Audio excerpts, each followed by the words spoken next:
Hey guys, how are you? I hope you are having a fabulous Sunday. Welcome to the Savage Wild. I am Tara with the Savage Wild. If you'd like to learn a little bit more about me, check out that description box just below the video. Check out savagewild.com, maybe for ways to help support the channel through TSW, the Savage Wild, my wildlings over on Patreon, or my wildlings that are a part of the YouTube membership. Or maybe you just want to sign up for the newsletter for lots of goodies. And I mentioned the newsletter because it comes out on the first of every month. And well, August is winding down rather quickly. So September 1st is coming rather quickly. And yeah, if you would like to sign up for that, the link for that is down below. But hello, everybody. Welcome. I'm trying our noon time again because it seems it's helping some people that are in different time zones. So I kind of like jump around in times every once in a while because I know we got friends all over the world. So some people are only a couple hours ahead. Maybe they're behind. Some people are like 9 hours ahead. Some people are like 16 hours ahead. So yeah, we're trying out these different times. Hopefully you guys dig them and that they are helpful for you. All right. Well, we were pretty close in the poll that I put out on Thursday. And if you don't know what I'm talking about, I put out a public poll on my YouTube's channel page. I also give that same poll to my YouTube members and to my patrons about what you would like to see during the Sunday live chat. And it was really close. It was like off by one vote. Like my patrons were all voting like for the same two things. My YouTube members were voting for the same two things that the public seemed to be really interested in. And that was learning how to heal sinus issues. And then the other one was making an herbal infused wine. So we are going to make a vanilla and rose infused wine. And there are medicinal benefits to it, but it's also a really tasty wine. And it's not something that we could just have today. It needs to infuse for about 1 to 3 weeks, but we'll get into all of that. We'll talk about that. But for now, we are in the apothecary, and I thought I would make a nice heart opener tea. And this is something that I actually have in my shop. So in the Savage Wild shop, if you're interested in some hand blended teas, this is my heart opener. So there's a lot of cacao in there, plus different floral notes just to kind of help put us in a space where we're open and receptive. So that's what I have. I have my little heart opener today. And I wanted this one because I'm also going to add some vanilla, and this is going to be our star herb for this week. So I will be talking about vanilla. It's also going to be in that herbal infused wine. And yeah, so there are benefits to vanilla other than it makes things taste good, or that I use it in baking or, whatnot. So, okay, let's go ahead and get ourselves all situated. I also brought my gallon of honey. Let's sweeten this baby up. All right, so let me go grab my kettle. I'll be right back.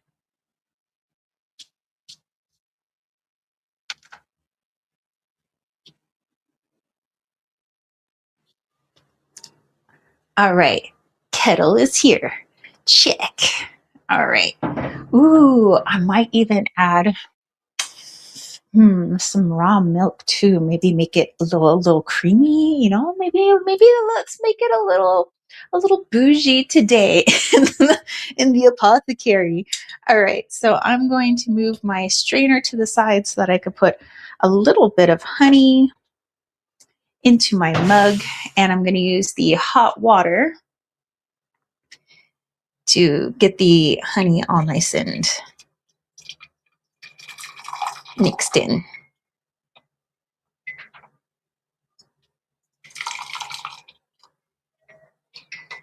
Okay. So I'm just mixing in the honey. Use that hot water to get it all nice and dissolved. And then we'll put in our tea. Our tea that has lavender in it. It's got roses. There's also little bits of cinnamon, chamomile, cacao. Good stuff. especially when you add in a little bit of vanilla, a little bit of honey, maybe adding some creamer or milk or, whatever fits your fancy. Everything's meant to be modified in your way. Okay, now I'm going to put our little strainer back in. I'm going to add my herbs. A nice heaping tablespoon will do ya. Maybe a little bit more, because this is a rather big mug.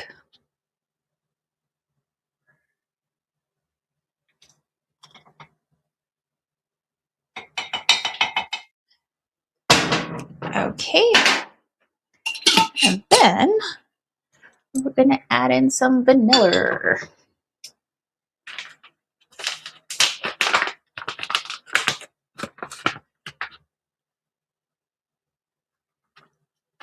Yummy, yummy vanilla. Okay. I'm going to continue to wash off this spoon with the hot water because it got Herbal all over it now.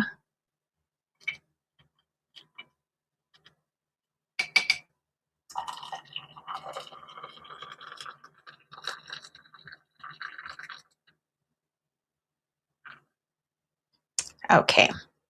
All right. So I filled up our mug.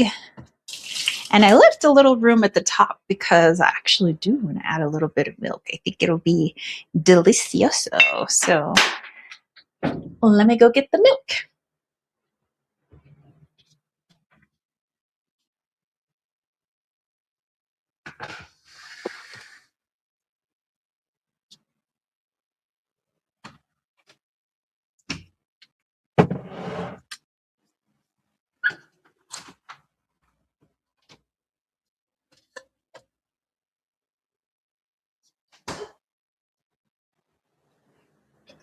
Okay, so this was actually fresh from a couple of days ago. So let's go ahead and put that in our mug. So the local family that I normally get milk from got another cow or two so that their other cow that is taking care of her baby can do that. And then the other two can get milk for everybody else. Okay. All right, so I'm gonna let that steep. Lilith here says, I'm late, but I've arrived. Elvis has entered the building.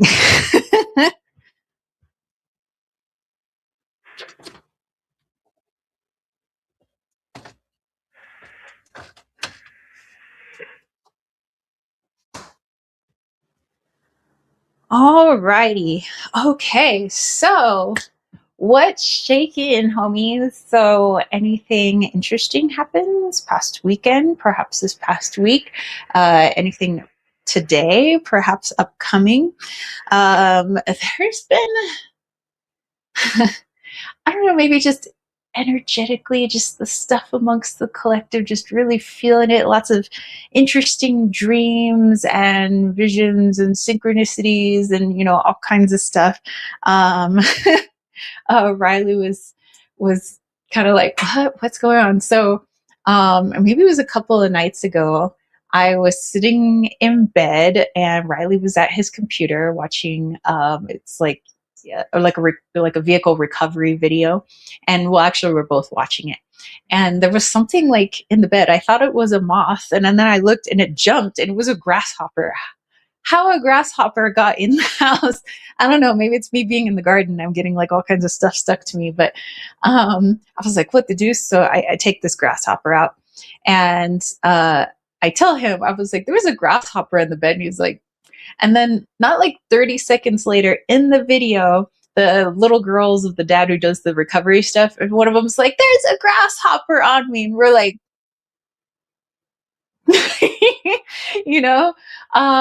so yeah, there was that. And then and then there was like the next day, so Riley likes to program radios, not like AM, FM radios. I'm talking like UHF and VHF, like GMRS, just, actual like radios for talking to other people and stuff like that. And so there was this radio and he was like having a hard time trying to figure out something. And he said he was thinking it in his head of like, I need help with, X, Y, and Z.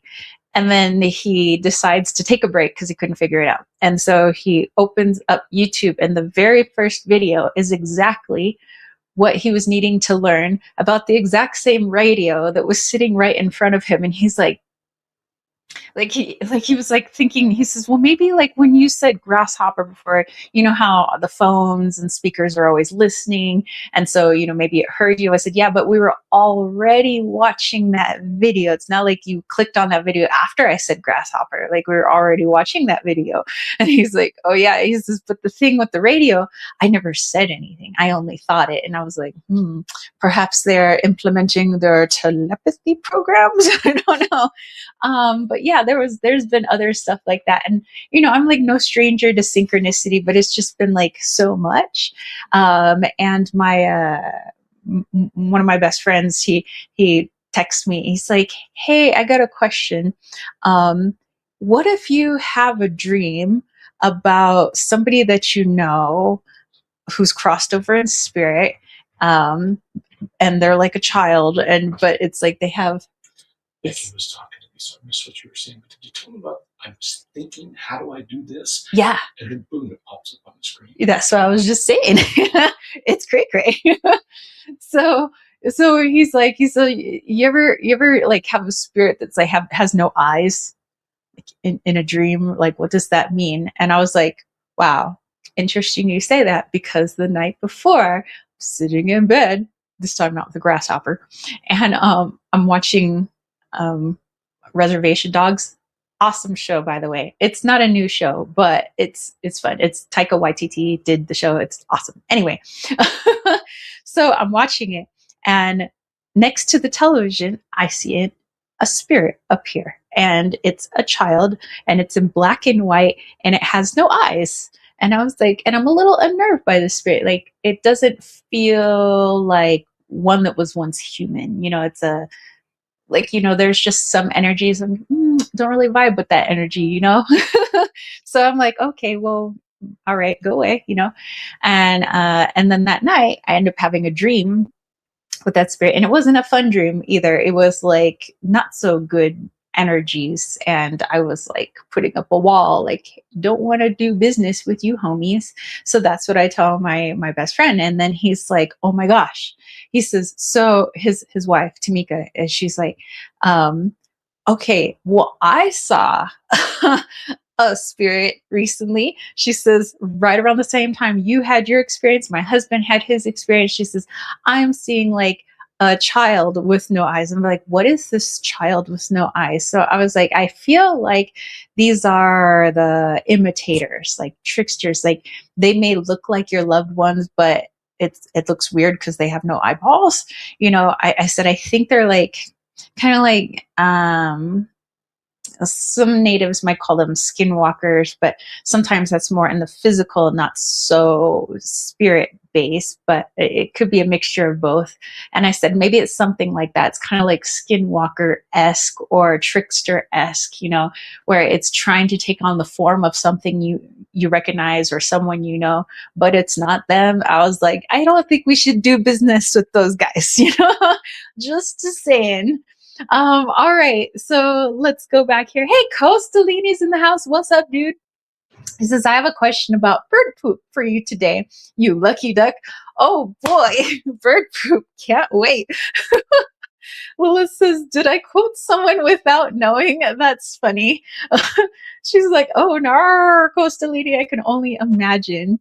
And he says, I woke up to loud bang, almost a crashing sound at 11:11. I saw 11:11 today, which I noticed. Then at the exact same time, my neighbor texted me at 11:11. So something really wanted me to wake up at that moment. And then I was watching a YouTube video and my neighbor texted me again, calling me twin at the same moment. A YouTube video said the word twin. Yes, that's what's been happening. as I'm reading words, I'm hearing those words. Like, um, I was, setting my live chat, and so I have to set it to live, for the live chat. So as I'm looking at the word live, I hear someone say, "You need to live." Of course, live and live are spelled exactly the same, and I was like, "Whoa, whoa!" So I was like, "Wow." Lilith says, "What's the story around the droppings, Costalini?" And he's like, "And now I pop in and you're talking about YouTube synchronicities." Yes. And so, yeah, it's been a whole thing. Oh, the other synchronicities, this is all happening like within a 2-3 day span. Um, Maybe this was yesterday. A friend sent me a meme, and it was kind of funny. It was talking about looking all raggedy. It's like the day you decide, I'm not going to dress up to go to the grocery store. You're like in your slippies, hair's all nasty, didn't even brush your teeth. You're just in your sweats, like whatever. Not that there's anything wrong with that, because I do that a lot. Anyway, so it's like you go to the grocery store and cue high school reunion. And just as I'm reading that, Riley's like, "Hey, my high school reunion's coming up. Do you want to go with me?" I'm like, I literally was just reading something about high school reading, like so random. It's not like words that you hear on a daily basis, like dog, as there is a dog laying down here, Vader, right now. You could say, well, that might come up in the vernacular quite often, or the word vehicle, or, things like that. But when it's like high school reunion, not really bringing that up a whole lot, or, not even bringing up there's a grasshopper on me doesn't normally come up in normal conversation. So I was like, And, like I said, like synchronicities don't freak me out. I've, been around synchronicity for a long time, and or noticing it, I should say. I guess we're always around synchronicity, but I was just like something's like been like up the ante. Like I feel like, I don't know, I don't have words for it. It feels like a Rubik's cube, and it's like being put together so fast, like all the colors, every side is lining up, and it feels like it's so fast that you have these insane synchronicities, insane like opportunities right in front of you, or people just boom leaving your life, or boom people coming in. I feel like, it's been upped. The ante is up. um Okay, so maybe that's why I'm feeling like we need this heart opener tea today. Like let's just be open to whatever comes in and happens, and you know. All right, so I have that steeping there, and let me put my little dealy bob here. And let's head out into the kitchen, because I have some things to show you first before we get into our little wine process. And it doesn't take too much time actually, so then we'll go ahead and talk about sinuses. But my goodness, stuff is just Lilith says, "Wow, it's super synchronistic that I told you about it last week too. Did I open a trap door?" Lilith's like, "Ha ha ha ha, you're welcome, collective." I doubt it was just you, Lilith. I think we all have been maybe opening the proverbial trap door for a while. Everybody's like sitting around like, come on, when's this whole new earth thing? Come on, old paradigms, just let's crash down. Like, let's do it already. Well, I think, I'm not saying this all happening tomorrow, but I feel like it's really, really getting going. I thought it's been started, but I mean, it's like, let's go, let's go. um, well, it's like, it's a trap. It's a trap of awesomeness. Okay, so let's head out into the kitchen. Come with me. Do not trip on dog. Hello, sir. Did you know he had a birthday yesterday? He is now 7 years old. And to ring in his birthday, he got skunked in the face. So, poor guy. All right. Let me go get my tea and let's get this wine party started.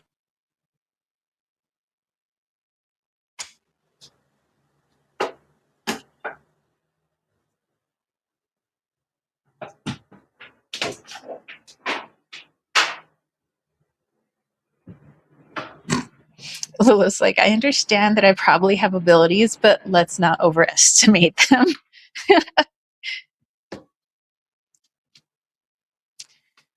Okay, let's plug you guys in here, like so.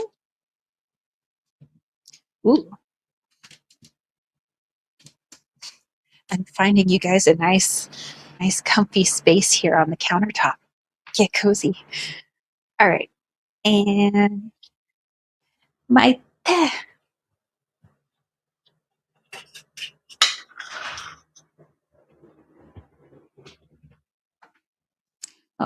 Vader, you just gonna lay there? Alrighty then. Okay, I got my tea. Let's give this a swirl. I don't think it's quite ready, so I'll just wait on that. Okay. So I have some things to show you guys. So last week we were we prepping our medicine cabinet? Was that last week? I don't know. Time is whatever. It doesn't exist. Anywho. So I've been adding to that medicine cabinet. So what I made during the live chat was not all the things obviously that I'm going to use during the colder months. But I had some stuff that was already being set to be made into a tincture. So the wild lettuce that I wild crafted on June 30th was now ready to be made into a tincture, and there was a lot of it. And I actually still have one jar of it in the pantry. And since it's sitting in 190 proof of vodka, like it's fine. You can leave it there for 5 years. It's not going to get moldy or anything like that. So when I need that jar, then I'll open it and we'll start putting that in for little painkiller drops. So I have this whole bottle is filled with that wild lettuce tincture. It's a beautiful green color. So I thought I would put it in a green bottle. Just, I thought it was really cool. So anyway, I put it also into a little amber glass bottle, for actually using it as a dropper. So when that bottle empties, then we'll just add more from here. And as this gets lower, then I might actually open up that other jar of wild lettuce. But that's going to be really good to utilize for the colder months, but also throughout the whole year. So tinctures last a while. Like they might years. Years are usually what tinctures last because they're in alcohol. So as Riley may need it for, pain, or anybody else in the household has some aches and pains, wild lettuce is going to be really good for that. So the recommended dosage is about 1 to 2 milliliters 3 times a day. So I have that. And then I also strained out my blueberry vinegar, which is kind of more of an oxymel because I added honey. Like I just had to. I was like, I have all this honey. I wanted to add it to it. And I also added some peppermint from our garden. So it's got blueberry, peppermint, a little bit of honey, and you might be asking, well, what is this blueberry vinegar? Maybe more loosely an oxymel. Like what is that for? And it's actually really good for eyesight. No, we do not place it in our eyeballs. You actually can, make a dressing out of it so that you consume it in some way. I mean, you could just take a straight shot of it, and it has apple cider vinegar in it, but that might be a little intense for some people. So maybe mix it into some more honey, or you can mix it into whatever you want, basically. But what the properties of blueberry are really good for our eyes. So that's going to be going in the medicine cabinet. Also, varicose veins, you can actually put this on a cotton ball and just rub it until it soaks into the skin where your varicose veins are. When I was little, I started to chuckle because when I was little, I didn't, I never saw the word varicose. So I didn't know what my mom was saying when she said, oh, I don't like my varicose veins. And I'm like trying to understand what she's saying. And I was like, very close veins? Yeah. What are very close veins? Just, so anyway, blueberry vinegar is great for that. And for the shop, I made a brand new batch of juniper berry hydrosol. So there's actually a YouTube short that I put up either yesterday or the day before, showing my little like distiller setup with my copper distiller and how I make juniper berry hydrosol and how I collect the berries and the nettles and the bark. And the scent, it smells like a rainy day in the juniper and pinyon forest. It's just, it's how my hill smells. It's just lovely.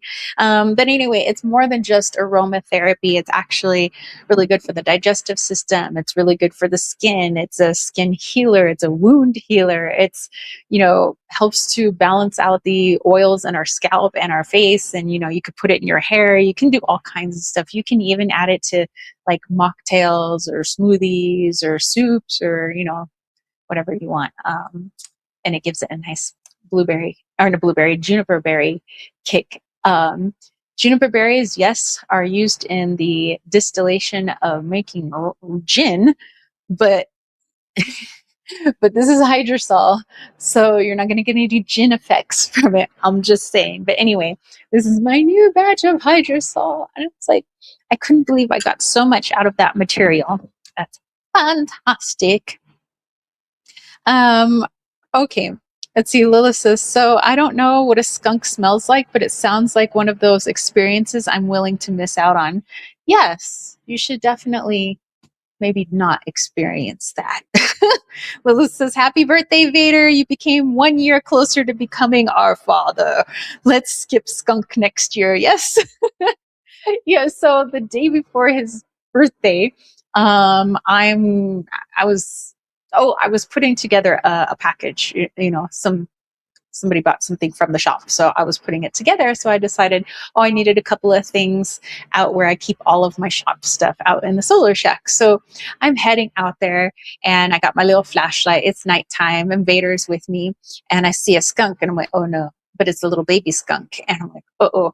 And so Vader sees it and he's making a beeline for it. And I'm yelling at him. And this time he doesn't listen to me. And I was like, this is bad. Because normally he usually listens to me. But he was not listening and he's making a beeline for the skunk and he's going around the skunk and then the skunk starts chasing him. And I'm like, what the heck? And I'm like, no. And I wanted to go over there and grab his collar, like, no, but I didn't want to get sprayed by a skunk.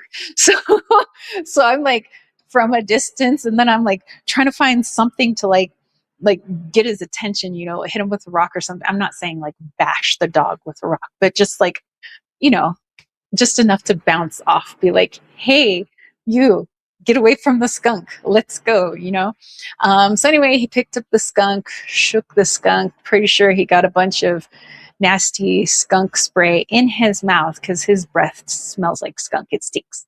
And a little bit on his face because he was shaking it around. And they put it down. They shook it around again. I'm like yelling at him, leave the baby skunk alone. And finally, while the skunk was like dazed, didn't kill it, thankfully. While it was dazed, that's when I grabbed Vader. I was like, let's go. But then since he had kind of like skunk on, I had skunk on my hand and legs. So then when I came in the house, Riley's like, you smell like skunk, honey. I'm like, thank you. I'm gonna go clean up now. So yeah, he had to stay outside for a day. Well, actually, technically with his mom, but he didn't want to stay with her. He wanted to come back in the house. So he just like waited on the front porch all night because he wanted to come back in. And then he knew he had been a bad boy. So he was like trying to make up to me. He was like, hey, like not his normal, like jump all over me self. It was more like, hey, are you still mad at me? You want to go out and play with me or something? Like you want to play with a toy maybe? Okay, well, you seem like you're still mad at me. So I'll just hang out right next to you though. And let me know when you're not mad so we can go like back to playing. I was like, okay. But anyway, so he had his little birthday. I'll post a couple of his birthday videos on the Instagrams later. But yeah, I made cinnamon rolls, not for him, but for the humans because his mama brought like, they're these doggy birthday treats. It's his like birthday cake, but for dogs. So she gave those to all the dogs. They had little party hats. And then there was like this headband with like little fuzzy dingle ball antennae that she put on Vader, and that was kind of cute. And we sang happy birthday to him. He got a brand new ball, a new toy. But anyway, I'm thinking with that tea, maybe I'll have another one of my cinnamon rolls. And it was sourdough. I've never made sourdough cinnamon rolls. Freaking delicious. I don't think I'm going to make cinnamon rolls any other way. I don't make them too often, but when I do, they will now be sourdough. So that is why I also have Audrey sitting out. She just got fed again, so that maybe in the future she'll make some more sourdough cinnamon rolls. So sourdoughy. Anywho, so yeah, let's warm that up, and then we'll get to this wine business, so we have a nice tea, we'll have a nice little treat going. We're all about the self-cares today. A Shapeshifter's here. What up? Lilith says he picked a fight with a baby skunk. Vader, the heck. Yeah, I know. I was like, dude. Anyway, hopefully he learned his lesson, because I think he understood that I was very not pleased with him. First of all, not listening to me, and then second of all, attacking an animal, which we don't want them chasing anything. Don't chase cars, don't chase animals, because it's actually very dangerous. What if they're off chasing a mountain lion, and the mountain lion kills them, so it's best for dogs just to not chase animals in general, or cars, because what does that lead to? One day them getting run over by a car. So just no chase. I know it's in their instincts, but they can also be trained to not do that. So to keep everybody safe, so yeah, just like, number one, don't chase animals. Also, don't pick them up and try to kill them. Like, what the deuce, man? Okay, I'm getting my cinnamon rolls. Oh, check it out. So I made 9 little cinnamon hoes. So I'm gonna put one in the microwave. We'll have ourselves a nice little treat. And everything was homemade. The glaze and the cinnamon guts.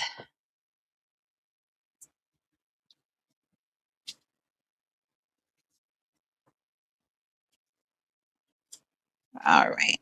On the plate you go, sir. Okay. It's going to be delicious. Okay, I'm going to heat this up real quick.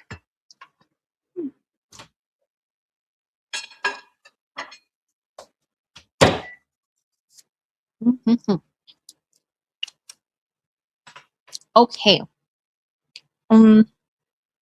Lilith says, I saw a dog getting trampled by a car once. It was a long, painful way to pass. Yeah, that's why it's always good to train your doggies. It's not because you want to be their overlord. It's because you want to keep them safe and that they have a long, happy doggy life. That's why we train our dogs. So,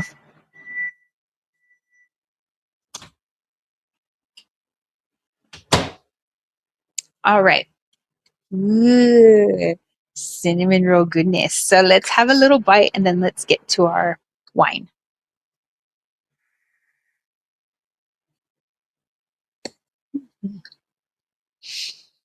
That's good. Okay. So let's come down further. Come down to counter level. All right. So for all my goodies off to the side, you also might be noticing that there are jars and jars up here. And that's because those were milk jugs. Because what did I also make? I made cheese. I've made farmer's cheese, I've made mozzarella, but I've never made a hard cheese. Let me show you.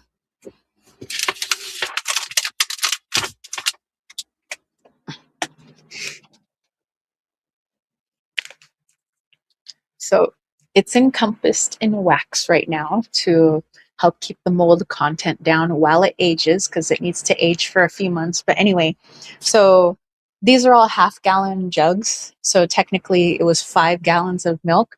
Ended up making just over 6 pounds of cheddar cheese. So my goal now is to do 1 wheel of cheese a month. So next month, I'm going to try pepper jack, but I hope this cheddar tastes good, but it's going to be more of a sharp cheddar. The longer it sits, the sharper it gets, and more time for the flavors to mature and enhance. So probably have it around Thanksgiving time. Anyway, just wanted to show you guys that. Pretty proud of it.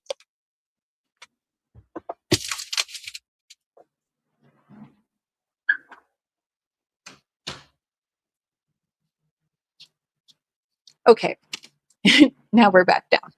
All right, so I bought a sweet Riesling from the store. So for this particular wine, this herbal infused wine, you might want to use maybe a sweet wine. You can use sparkling wine. You could also, I was going to say you could do sparkling cider, but you want at least a little bit of an alcohol content in order just to pull some of the flavors, but we're not making an actual tincture, because the alcohol content isn't high enough. Like when I said that that this was an 190 proof vodka, the wild lettuce, is because that's what it needs to extract that from the leaves. So we're not making a medicinal tincture, but it is a type of medicinal wine, you could say. So Riesling, let's see, does it say on here? So there's 10.5% alcohol by volume in here. So that's not, you know, too bad. I mean, it's right around the alcohol content of a beer, so it's not a lot. So whatever you choose to do, whether you decide to get a Riesling or you get a sparkling wine, I went for a sweet Riesling because I'm going to be infusing it with rose and vanilla, and I just kind of wanted a I don't know, just like a lush, sweet experience. Um, and you want to have 1 ounce of herbs per 1 pint of wine. So in here is the heck 1750 milliliters, which is about roughly like 3.5 or 3.6, yeah, pints of alcohol. So I have also my giant mason jar, and this is actually what my wild lettuce was in, and I needed a big jar. This is my last big jar. So that's also why I like straightened out the wild lettuce. I'm like, okay, you're ready to go. As I needed the big jar. All right, so what we're gonna do is get this party started. So we also have some vanilla here. I have some vanilla beans.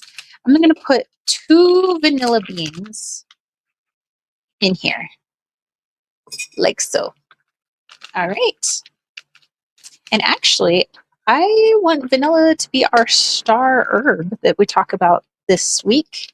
So I'll talk a little bit about why I've put vanilla in here, because vanilla is not just a flavor enhancer, but it actually has some medicinal properties to it. So yes, this is an alcohol, but you're also getting some benefit as well. All right, so I have the kitchen scale here, and I'm gonna open this to ounces.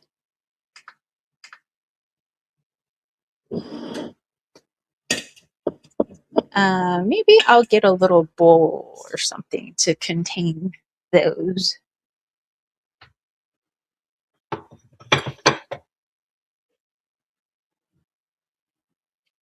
Okay, we're going to press tare so that it zeroes it back. Okay.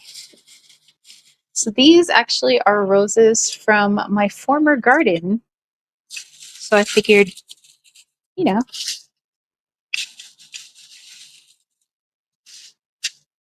they might want to find a new life.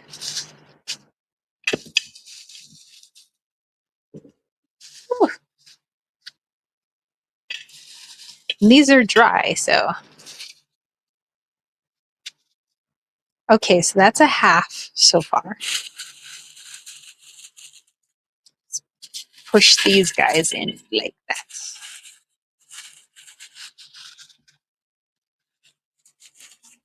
Into the jar you go.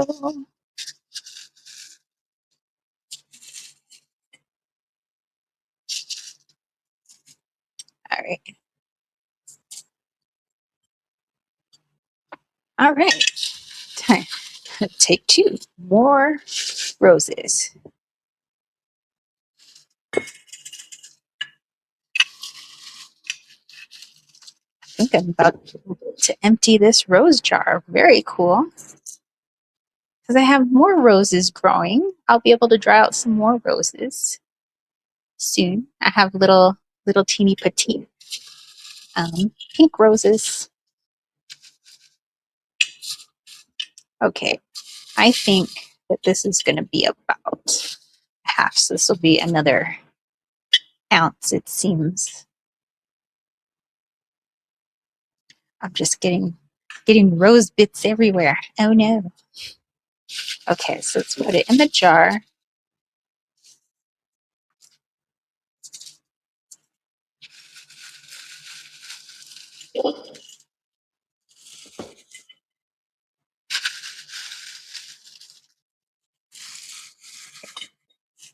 So yes, you're going to be using lots of rose material. So this is going to be a very special wine. So, have a little sip. This is not meant for guzzling, not getting drunk. This is for a special time, maybe doing it during some reflection or change in season or, a special occasion with you and a friend or you and your loved one.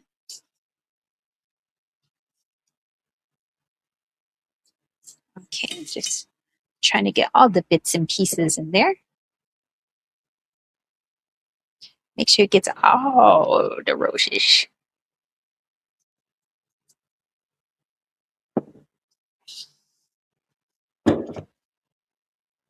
Okay, I think that was not roses. Okay.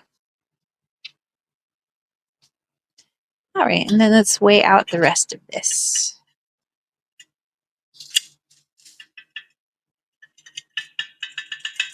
Cool, and now I have another jar for more roses.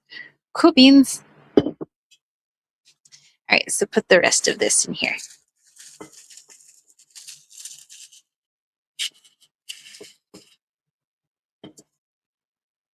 Very nice. All right, I can turn that off. I'll put this back. And roses, well, they have antioxidant properties, anti-inflammatory properties, lots of vitamin C, especially in the rose hips. Good for the digestive system, also utilized in helping to alleviate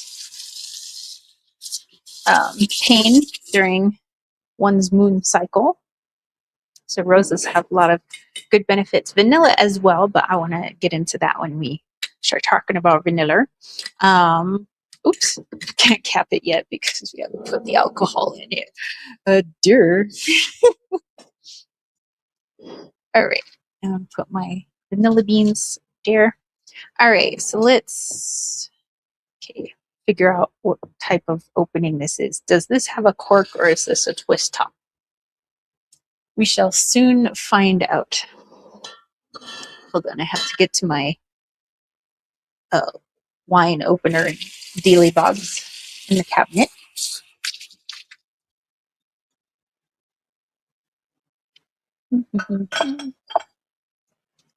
Okay. I gotta get up on the counter, get into the cabinet. All right.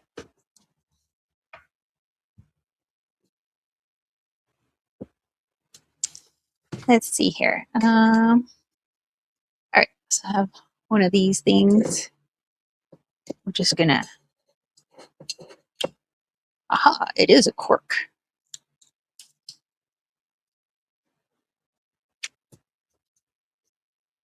All right, put that off to the side. Let's go get our cork opener. A little bottle opener teeny. Ta-da! Got this at the antique store. It says Sea Goddess.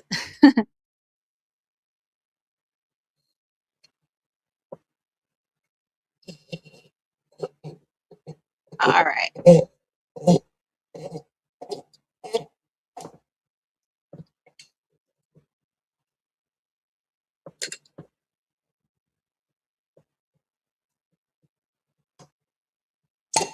All right. Ooh, that does smell sweet. Ooh, that's going to be so nice with the roses and the vanilla. Oh my goodness. Okay. Put my little thingy away. Okay, let's pour this baby now into our jar.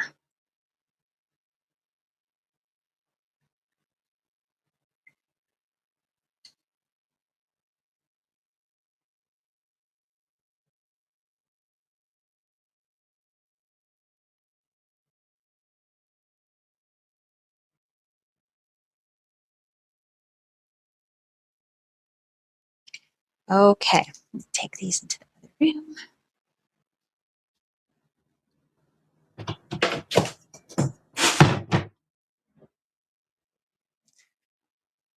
All right, so I'm going to get a little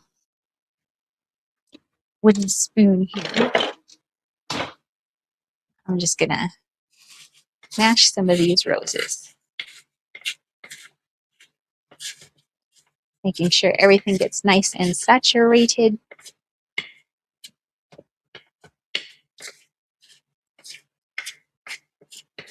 Also, make sure your jars are sterilized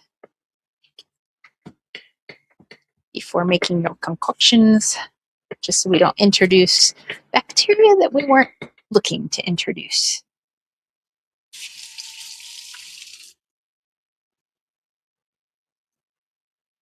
All right, and now we cap it. Don't forget to put a label on it. So I've already pre-put a label there. It's our Riesling infused with vanilla and rose. So you want to let this sit for 1 to 3 weeks.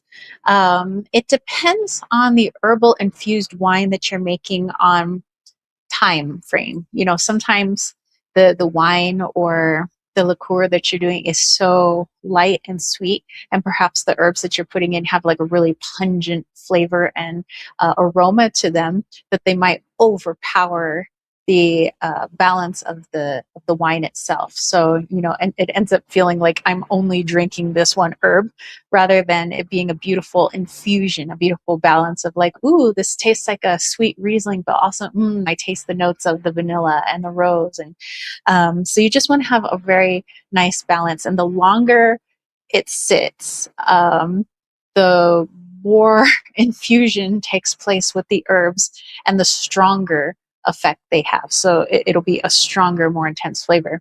Well, because rose is so light and vanilla can be light, I'm going to go somewhere in the middle of 1 to 3 weeks. So maybe at like 2 weeks or 2.5 weeks, we'll see.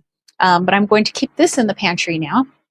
It's a nice, cool, dark place so that it can just do its little infusion. So, yay! But for now, it's just going to chill right there. Okay, well, hopefully you enjoy that. It's really fun, at least, you know, I think, doing like little herbal infusions with wine, you know, instead of like, I'm just going to have this red wine or I'm just going to have this white wine or, you know, the sparkling wine or whatever. But being able to add your own flavor to it, like your own signature, I like doing that with stuff, whether it's, you know, clothes or food or, you know, whatnot.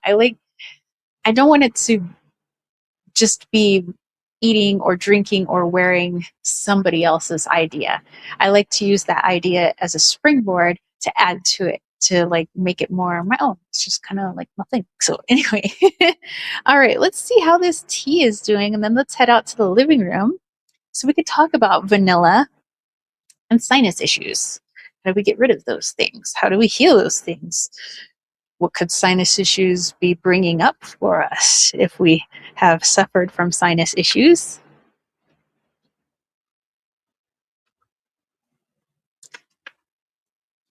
Okay. See how our tea is. That's so good. It's like a light, creamy, chocolatey, lots of floral notes. Just, ooh, okay.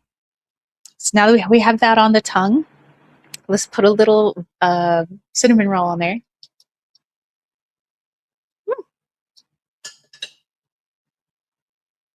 I highly suggest you guys give something little sweet, special, whatever you like, and have a nice, like, depth chocolatey tea. It'd be so good. Okay, okay. Let's head out to the living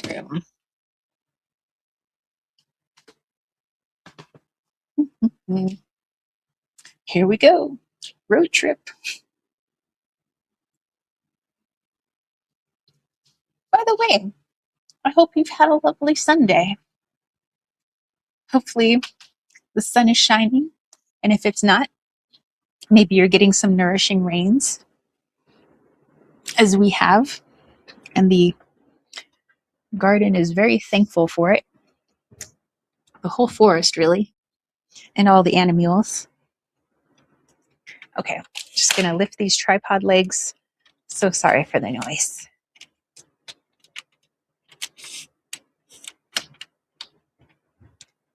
And voila. There we go. All right, I'll be right back. I'm going to grab my tea and whatnot.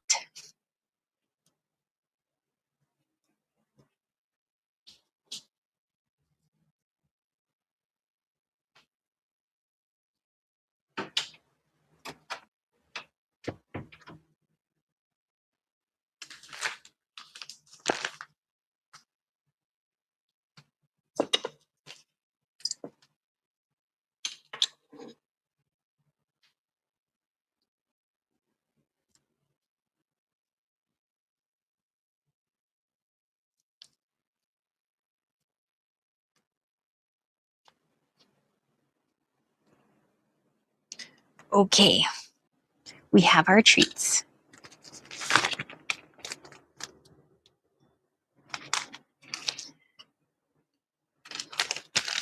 I'm just going to put all the little vanilla things up here since we're going to be talking about vanilla. Let's see.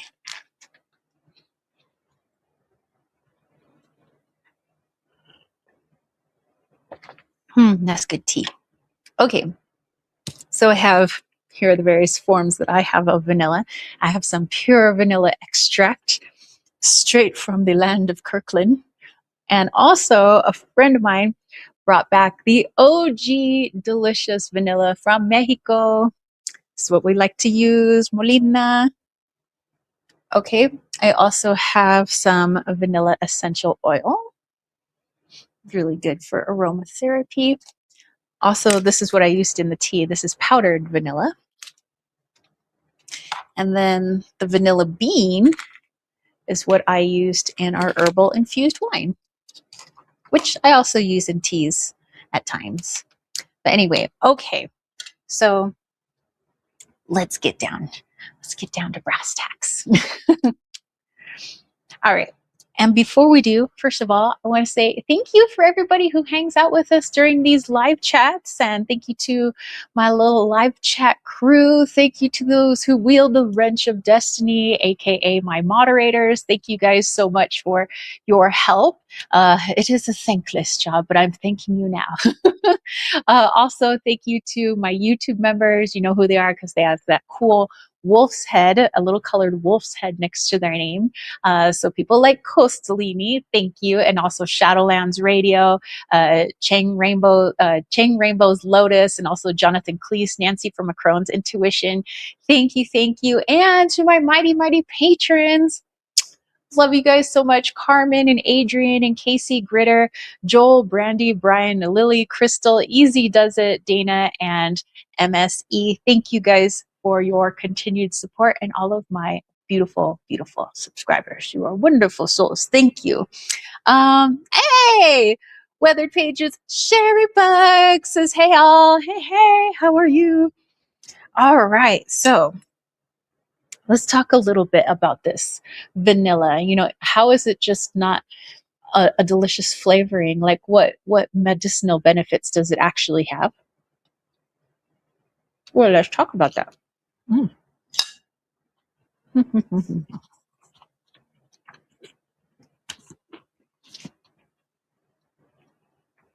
Let's munch on that. Okay. That's such a good aftertaste.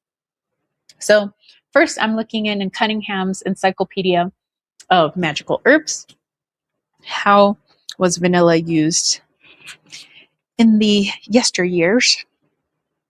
All right, vanilla. Had some interesting folk names.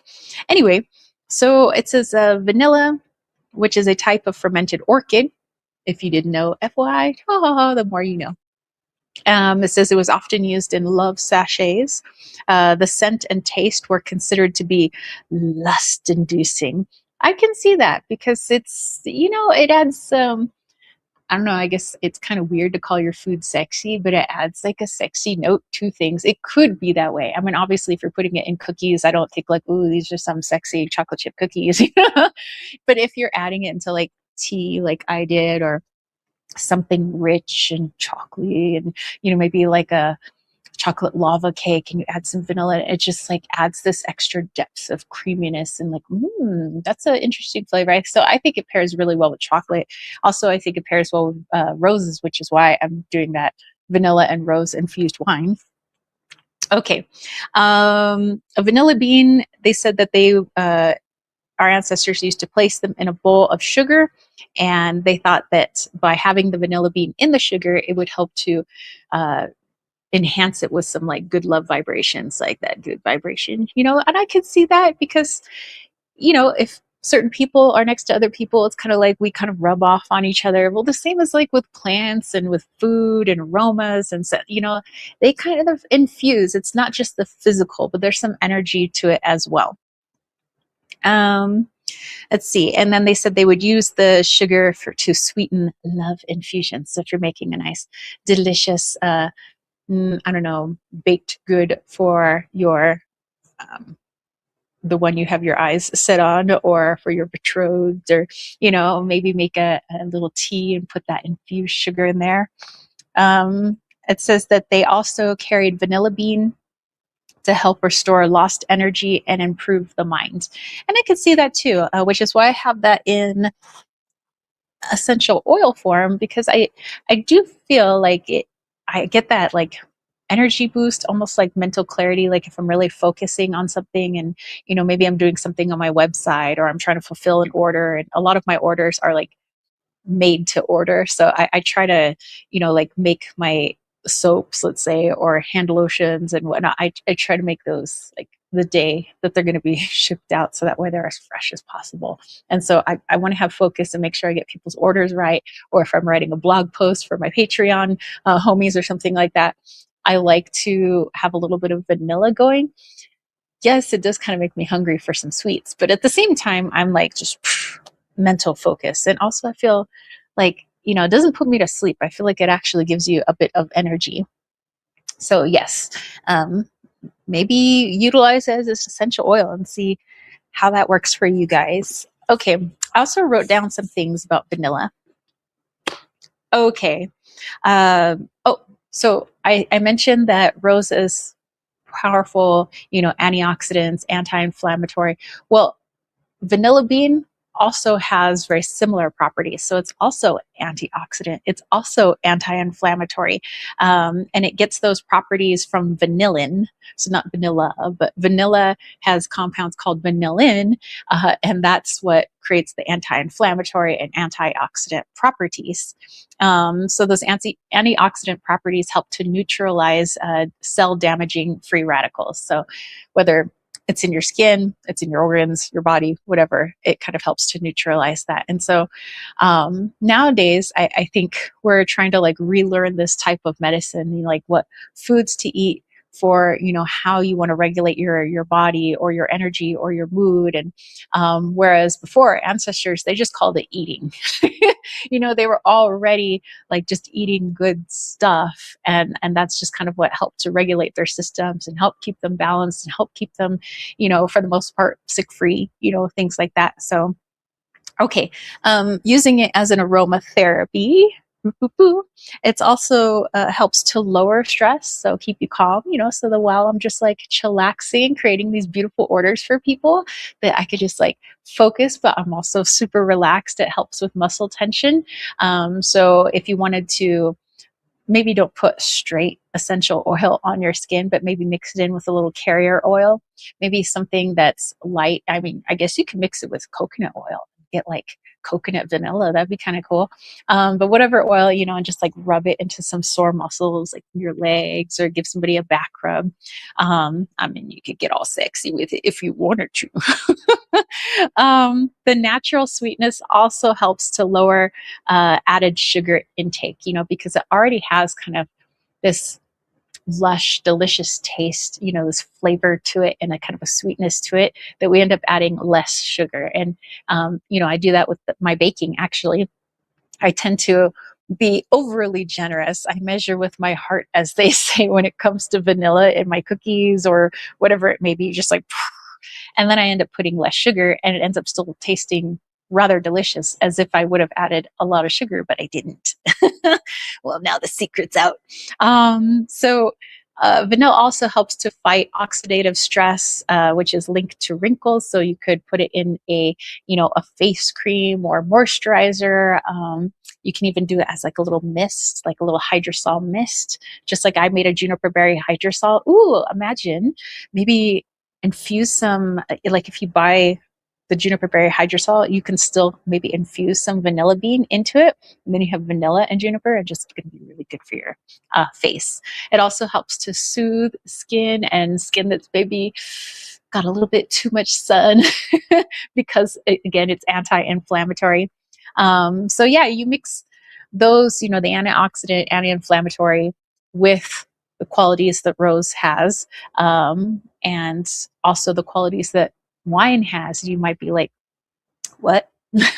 Wine has properties? It does. I looked up Riesling, actually, because I knew that there was less alcohol content in Riesling, and I know the grapes are a little bit different than, like, let's say a Pinot Grigio or a Chardonnay, grape. So anyway, I looked it up, and it said that it had dietary antioxidants like caffeic acid and beneficial organic acids. So I was like, cool. And the grapes have skin compounds containing polyphenols, which are a plant's natural defense against things that want to eat it or hurt it. So it has polyphenols and phenolic acid that help combat cellular oxidative stress. And plus, it has a lower alcohol content, so you don't have to worry about like damaging your liver. I say that, but like, that's keeping in mind that you're just having like a very small glass of alcohol, and you're not like chugging the whole bottle, because then that's different. That's a little extra. um Let's see. Let's go back here. Lila's saying hi to Sherry. She said, unfortunately, I think modern farming practices strip the nutrition from the food. Then how we process and treat the food after lowers the nutritional values even more.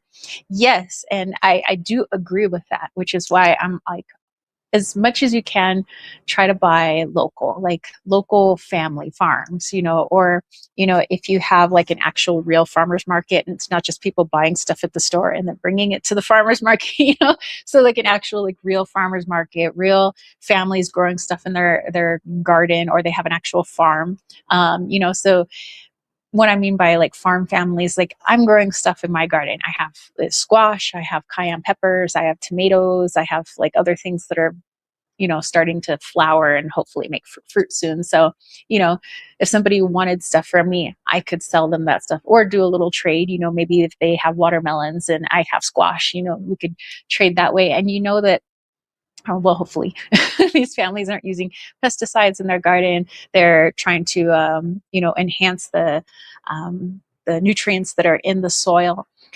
Because I know that with commercial farming, not all commercial farming, but like in general, that yeah, like year after year, if the same crops are being planted, that depletes the soil of nutrients. That's why, like in my garden, like let's say if I plant tomatoes one year, tomatoes take a lot of nitrogen and calcium and stuff out of the soil. So I'm going to look for a plant that isn't going to need a lot of nitrogen and calcium and all of that. And it's going to actually put it into the soil. So maybe I would plant peas, or beans, something like that, that actually takes nitrogen and puts it back into the soil. So, doing this like crop rotation type system. And, some farms actually do that. But yeah, in commercial farming, in general, like I said, in general, I'm not saying every single person, but in general, they end up depleting the soil. And that was interesting when that study that was done by this Australian dude who was like a biology professor, also slash biologist, and he was noticing he was getting arthritis in his hands, but like his whole life had been all about like the study of plants and the study of biology. And so, but he started getting arthritis, and he was like, so what's changed? It's not that I'm just getting older, but like what's changed in food? Because he was very good at seeing like a direct connection between humans and the natural world, that we're not separate from that. And so this is like back in like the 40s or the 50s. And so he's like, wait a minute. He says in the area that he lived in Australia, the farmers started taking out the boric acid from their, basically borax from their soil. And before, it used to be borax rich, but they started taking that out. And by doing that, now the plants don't have as much borax basically in it, boric acid in it, which means people aren't getting it much anymore. And all of a sudden, there was a rise in arthritis. And he was like, what the deuce? So then he starts taking borax. He starts, taking it in. And he noticed that within a year, all his arthritic symptoms were gone, like absolutely gone. But the moment he stopped taking the borax, the symptoms came back. So it meant that that was a vitamin or a mineral, sorry, that we needed within the body. And it came naturally through the soil and the plants that we were eating. And so he gave it to other people who had arthritic symptoms. They were cured of their arthritis. He was like, oh my gosh, I found the freaking miracle to, the cure to arthritis. And so he goes to the pharmaceutical industry and he's like, dude, we have to put this in pill format. It's cheap. People can afford it, maybe like, let's say $5 a bottle, instead of like the $500, whatever that they charge for arthritis medication. And right away it was like, whoa, you can't be selling that to people. Banned now 32 countries. So in the 80s, it was just like, straight ban. Well, I'll have you guys know that Riley and I have been taking a little bit of borax, and I put it in capsule form for us, and the arthritis that he had in his hands, gone. So it's not been a year yet, but we'll see what else it's helping. And I also think it's helping his back too, because he hasn't had a headache, he said, in over a month. So that's cool.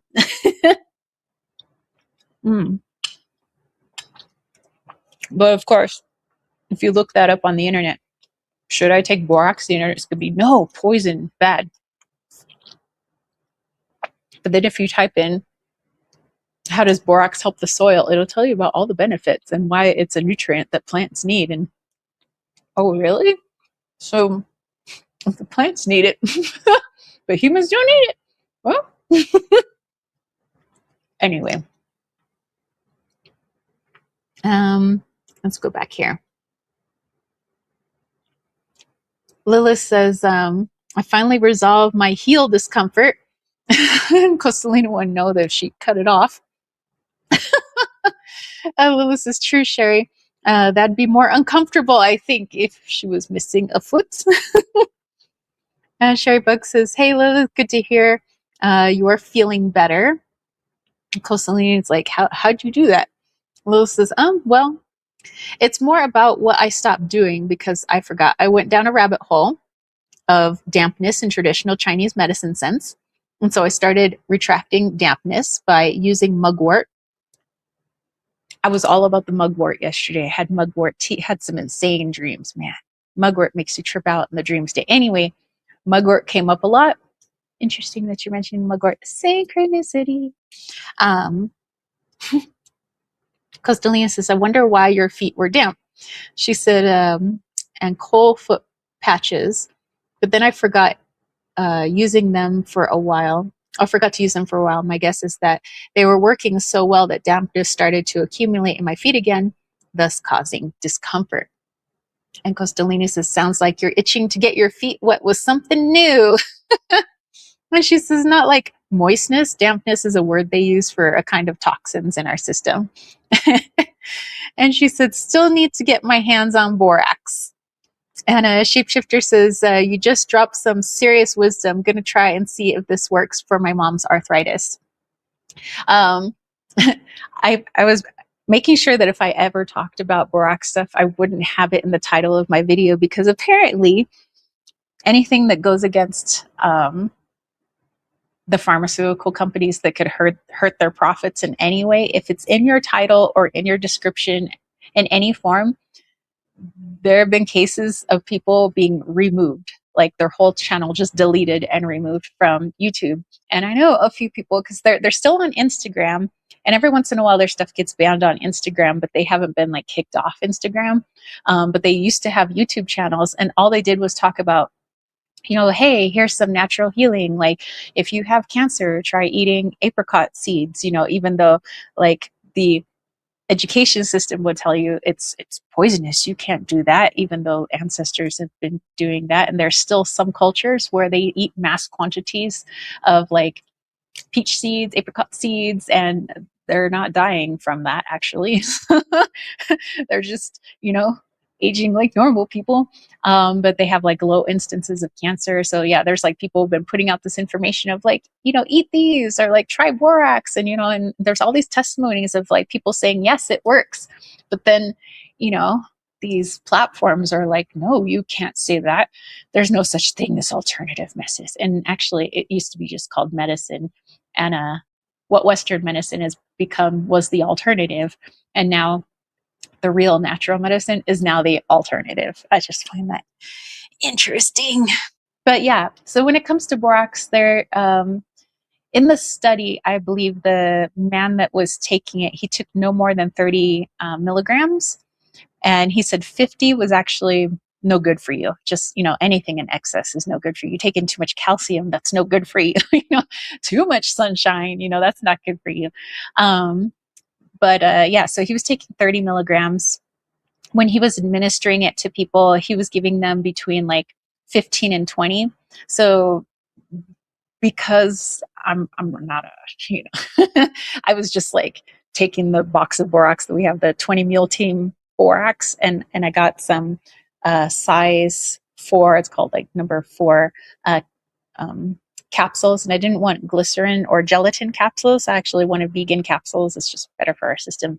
So I got these teeny tiny little capsules, which is about 10 to 15 milligrams. So it's much less, yet it's had a remarkable improvement.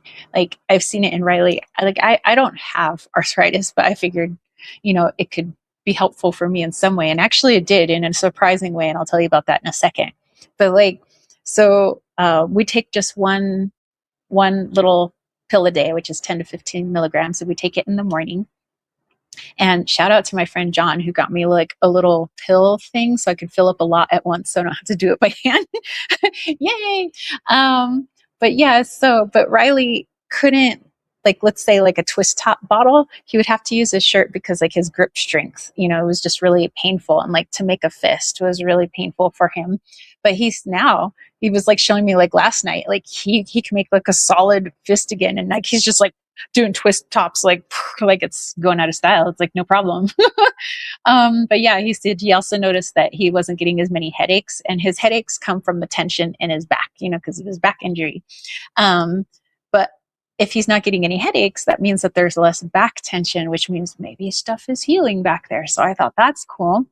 And then what I noticed in me, like I said, I don't have arthritis, but I was like, I'll just, I'm pretty attentive to how my body feels and when things change, So I figured I would just kind of feel into it. Well, I noticed that, okay, so I've had 3 moon cycles since I've started, with the borax. 0 cramps, absolutely 0. I've never had 0. It's never. I mean, I still have a moon cycle, and it's actually even more regular. It's regulated now, and there's zero pain. Not even, I mean, I still get like maybe moody and a little bit more sensitive, and like I can feel when it's coming on, but like for the actual, like, no cramps, no lower back pain like I used to get, no upset tummy like I used to get. Like it's gone. And the only thing that changed of my routine was that I'm taking borax now. So I'm like, that's cool. I didn't know that had a correlation, but that's cool. So I'm just throwing it out there for you guys. Um, let's see. Shapeshifter says, yep, that's the pharma industry. They tried to and still are trying to wipe out even Chinese medicine and Ayurveda. Yeah. Because it's big money. There's big money to be made. And there's no money in just like telling people to, go get some peppermint out of your garden if you have an upset stomach. There's no money in that. But I sure can sell you Pepto Bismol. I can sell you Mylanta, or I can sell you all kinds of stuff to help manage your symptoms. But what I feel like the reason I like talking about plants and like today, vanilla and all of that is so that we understand that there's medicine literally all around us. The creator put all this stuff out there. There's animal medicine, there's plant medicine, human medicine, just like interacting, with your friends, having a good laugh. That's medicine. Being able to share your feelings and, have a good cry. That's medicine, but we've been taught that we need to stifle our feelings, that we need to maybe not communicate in person anymore, don't call up a friend, or, and that plants are scary, nature is scary, fear nature, fear the sun, and take a pill because that's safer. And I'm like, no. I'm like, then how did we survive these, and there's like a question on how long humans have been on this planet, thousands, maybe millions of years. How do we survive that long before the pharmaceutical industry? Could it be that we were just one with nature because we are nature? So yeah, I mean, do I totally just write off Western medicine? No, I know that there's a lot of new stuff out there that's definitely beneficial, but I think it's not being all one way or the other, not like deciding I can learn nothing from Western medicine and ignoring it all. And also not saying I'm going to go ahead and ignore all the plants that surround us that are filled with medicine, because I'm only doing this. I think that there needs to be some sort of balance and good use of intuition. If I find something natural that will help heal arthritis rather than being stuck on a pill for the rest of my life that could cause some other side effects, maybe to my kidneys or to my liver, then, I'm going to maybe do the alternative. If I, I was going to say, if I break a bone, maybe I'll go to the hospital, but I actually didn't go to the hospital. As you guys know, I reset my own bone. But okay, maybe it would be different if my shin were sticking out of my skin. Okay, that's bad. Maybe I'll go to the hospital in that case. Then Western medicine, sure, can help with that. But I think that, yeah, there needs to be like a blend, a balance.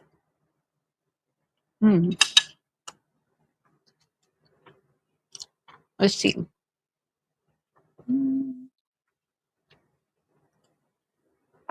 A shapeshifter says, did you watch that Canadian doctor video who quit because he said the hospitals forbid the doctors from curing patients completely, even when they could, because they want them to keep them coming back? I've seen this myself when I admitted my dad to the hospital once.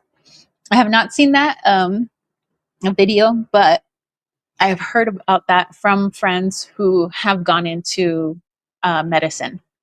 They either became nurses or, doctors actually.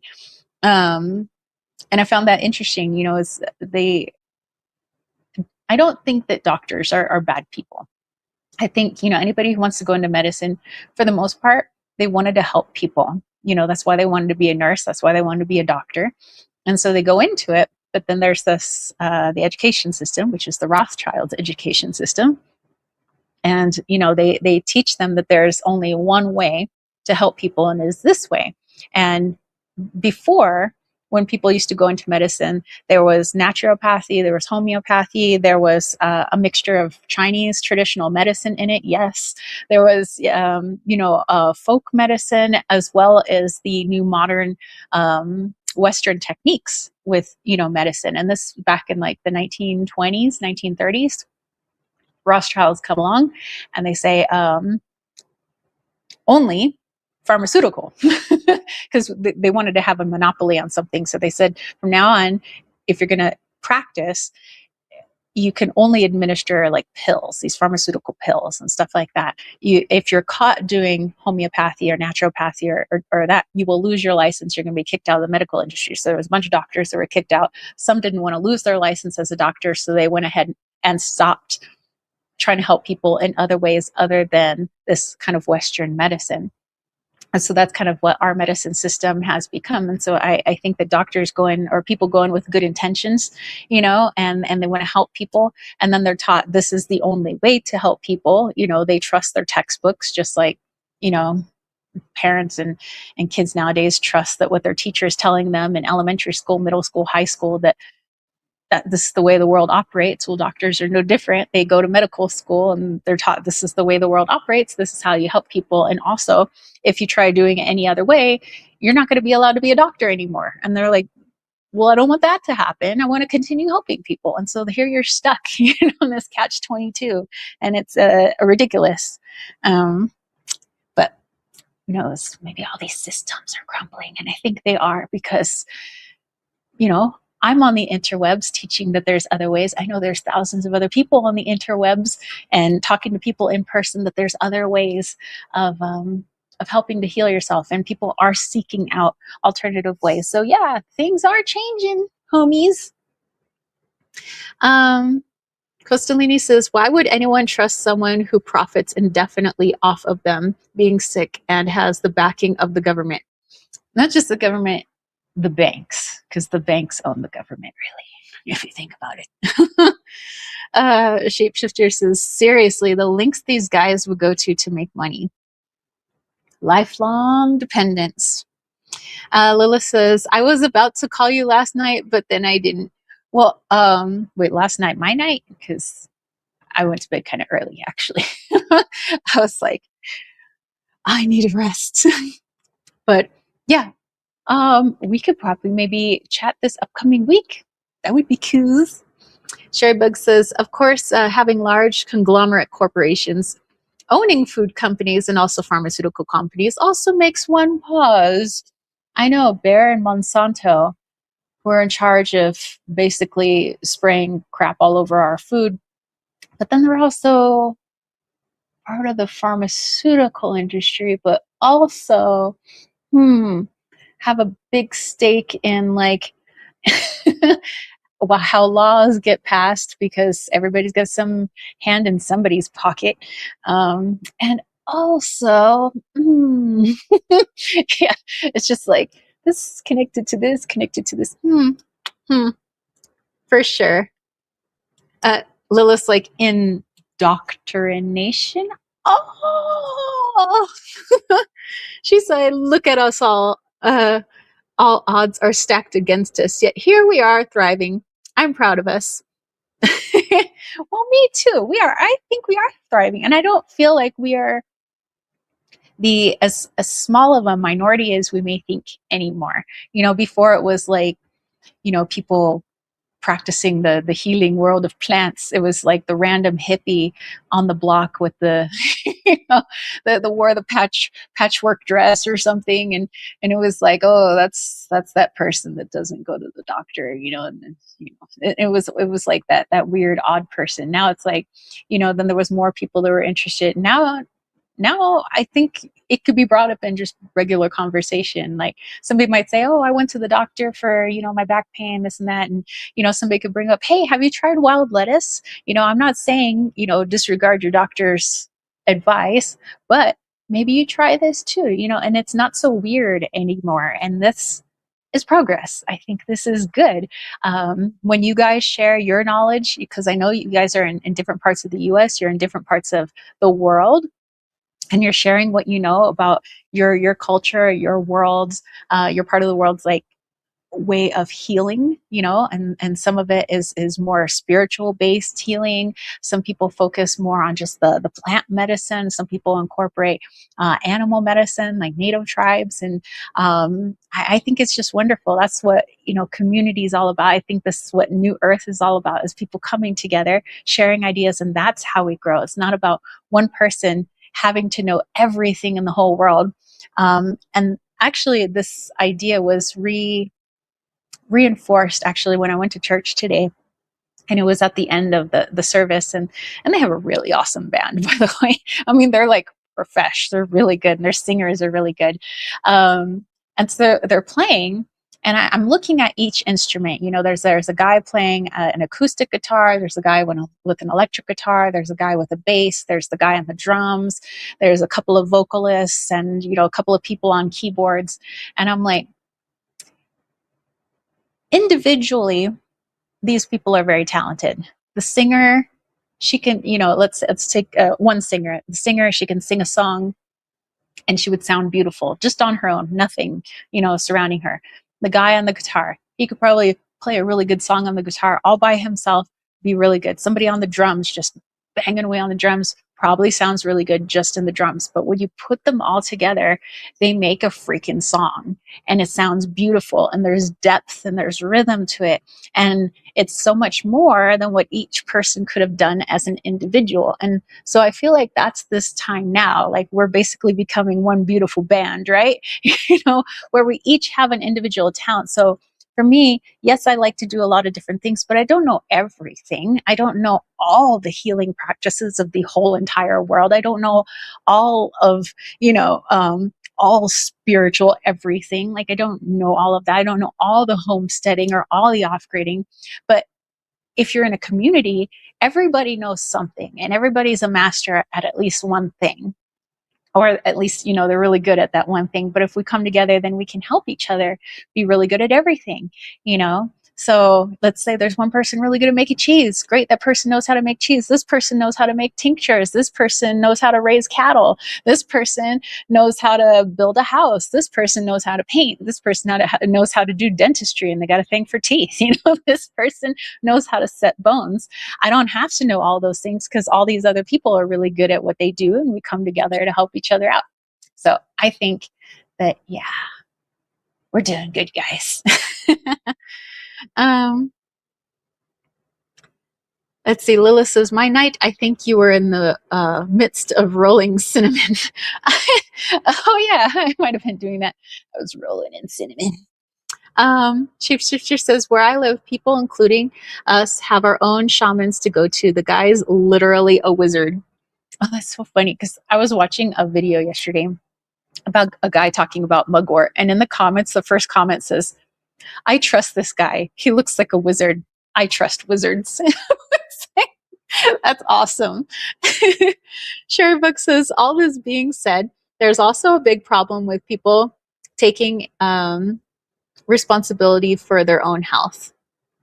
Yes, definitely pointing that out too. So yeah, we can, it's very easy to blame and complain about this and that and this and that. But what all boils down to is we're sovereign beings making choices for ourselves. We have free will.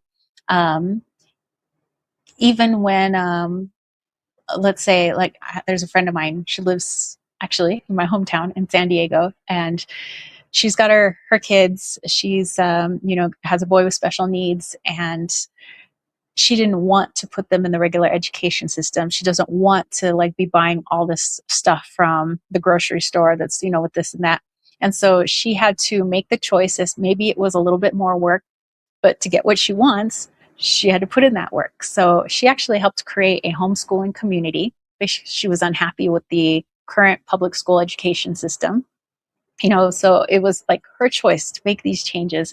It's her choice how she wants to eat and how she wants to feed her kids. So she ended up finding people she knows who grow certain things, even if it's like a little pot in their house, So she and she's said it's taken work, and it is like daily a little bit of work, but it doesn't feel like that, because you feel like you're not just going along with the way everybody else does things because it's easier. She says, in the end, we make the choices. I choose how I eat. I choose how I sleep. I choose where I live. I choose how I want my children, educated. I get to choose all of these things. And she says that we have to take responsibility for that, that we can't just sit around saying, oh, well, I'm sick because everything they sell at the grocery store is sick and it makes me sick. Well, then freaking don't buy at the grocery store anymore. You might have to research how to buy alternatively, but it's out there. So yeah, I'm so glad you pointed that out. She said, you can't do some of the things that people do to themselves and not end up with a ton of meds. Exactly. Yeah. I mean, if I ate like I ate when I was in like a little kid, like when I was in middle school, and I'm pretty sure I just got an ulcer from all the Mexican candy I was eating. Oh, you can't just like eat tons of crap and then think that your system's not going to go to crap, right? We are what we eat, basically, and we are who we surround ourselves with. If we're around crappy people, we're probably a crappy person. If I eat a bunch of crappy food, I probably have a bunch of crap in me. So we have to think about that. Well, it's like I'm thinking about my dad, who is so stuck in an old paradigm, who still looks up to the doc to heal him with a magic pill. And well, you'd think at this point he'd wake up, but not yet. The suffering dude, wild. Yeah, that's why. Well, I mean, you said it before, indoctrination. That's why the things that are put in place is to indoctrinate people. And for some people, they learn to trust their elders, which was their teachers, which is the doctors, that all these people went to school and that they know more than you do. That's kind of like what the narrative is, that you don't know as much as a doctor. How dare you try to second guess a doctor? Did you go to medical school? It's like, well, no, but I like to think for myself. But, so yeah, I mean, I mean, even my parents, I know that they really do trust their doctors. And although I offer some alternative stuff, which they do try, which is fantastic, I know for the most part, it's like they trust their doctors. They trust that they have their best interest at heart. And, who am I to go up to them and just rag on them all the time, being like, you can't trust, I put little stuff out there. What I do is I put seeds. I just put seeds out there. And then what you do with your free will and your choices are up to you. But I can't force people to do things. Besides, like I said, I don't know everything. So who am I to force anybody to do anything? I don't know everything. So I only know what I'm good at, and I might put those little seeds out there. Hey, try this. Maybe grow some seeds, put some seeds in the ground, see what happens. um, Let's see, Shapeshifter says, I get it. I mean, some people are brainwashed to believe authority from an early age and they don't want to do all this work themselves. It's unfortunate. I have people like that in my family too. But if you think about it on the bright side, there's two sides. There's always a light and a dark side. We can look at it and say, those poor people, but also, like Sherry said, it's a choice that they're making, whether they are cognizant that they're making that choice or not. But then also you look at the light side and they serve as an example to give you a choice. So like, let's say my Nana was pickled on pills. In fact, that's actually what led to her early demise, is because she was literally taking like 20 some pills a day. I'm not joking, between 20 and 25 pills a day. And it pickled her. It literally did, pickled her liver and her kidneys. By her living a life in that fashion, I got to see the result of living a life that way. She served as an example of one way of living. I look to my grandparents on my mom's side, and they had a different way of doing medicine and living. So I got to see these examples, and then I used my free will choice on how I was going to take, control of my health. I look at my Nana. Are there things that I liked, things that I didn't like? Maybe that I can change some things for myself. What about my grandparents? Were there things that I liked, things I didn't like?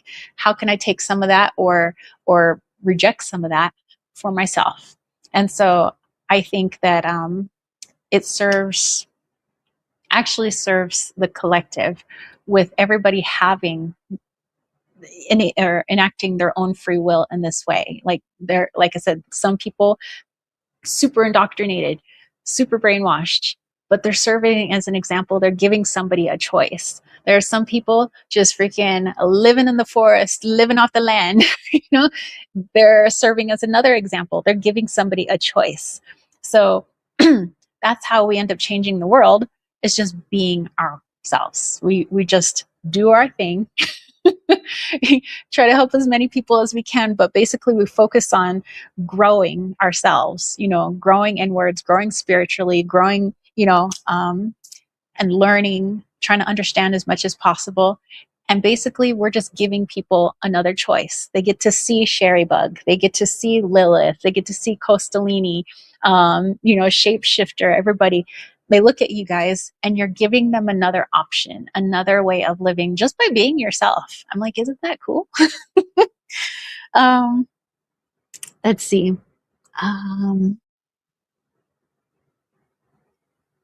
Whoa. Costalini says, you just reminded me about sneezing from a few weeks ago. Oh, you know what? I was super sneezy like yesterday. Probably for me, sneezing means there's like a lot of spirits around. Interesting. Shapeshifter says, I agree with that. Yep.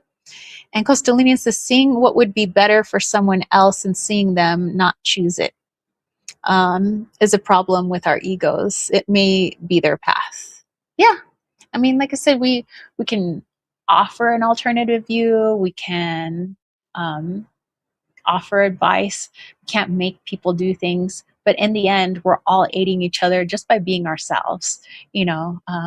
We're all giving each other options on a daily basis, opportunities, ways of thinking, challenging belief systems on a daily basis. Just every time you turn on YouTube or the television, or you call a friend, or you're walking down the street and you run into all these people, they're all continually, all of us are giving each other choices all the time. Sherry Bug says, yes, the pills. I have patients that I give 15 pills to at one time. You can't tell me throwing all those chemicals into stomach acid at once and they don't recombine into random chemicals. Yeah. Yeah, I mean, like with my Nana and her 20 some odd pills, she had to take pills to counteract other pills and pills that were for side effects that she got from other pills. I was like, what? It was crazy. And then Lilith over here with her can't fix stupid. Well, and sometimes it's not that. It's uh, complacency sometimes, and sometimes it really is just lack of knowledge. Sharebug says, knowledge gap is hard as well. I can't imagine trying to navigate a medical diagnosis or admission to the hospital without a medical background. Yeah, I know. I think the reason they do things the way they do is it's almost like lawyer speak. Like you ever read a document written by a lawyer? Like, what the deuce? What the heck am I reading? Is this even English? It's like that when you go into to see the doctors. Like, what did he just tell me? I got conjunctivitis of the armpit. What? What the heck did he say? Or she, And Shapeshifter says, true, Sherry Bug. All right. Well, and taking into account all of this, giving each other opportunities, let's actually dive into the opportunity of questions. Actually, at this point, if you guys want to you have options. Speaking of options, how you want to donate. If you would like to ask a question, you could do super chats and super stickers. But I've created other options as well, because a lot of people, myself included, aren't too cool with like YouTube taking literally exactly 50% of all donations. Yeah, it's no fun. So I have options. So if you don't feel like doing a super chat or super sticker, up in the video, you could see two QR codes. One QR code is for Zelle. The other QR code is for the Buy Me a Coffee app. It's like a donation thing. I also have PayPal, but I have the links down below. So if you can't like scan QR codes, if you go in the description just below this video, and you scroll down a bit and you see like ways you can donate, ways you can help the channel. It says, it's Buy Me a Coffee, Zelle, Venmo, Cash App, PayPal. I was like, I want to give everybody some, options. It's all about options. So so if you would like to do that, we could do some dream interpretation questions, tea questions. So you got an ailment, and maybe I can make a suggestion of like an herb that you could utilize, or so questions, any type of questions. I'm going to continue munching on my cinnamon roll.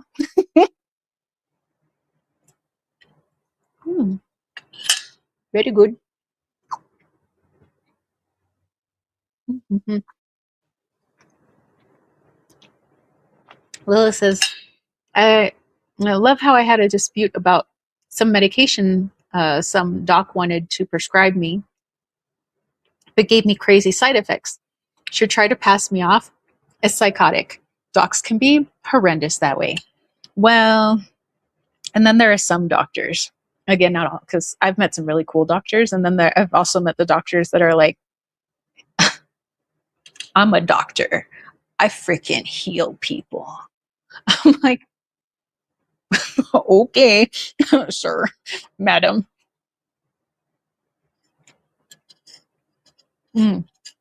But there's a doctor I had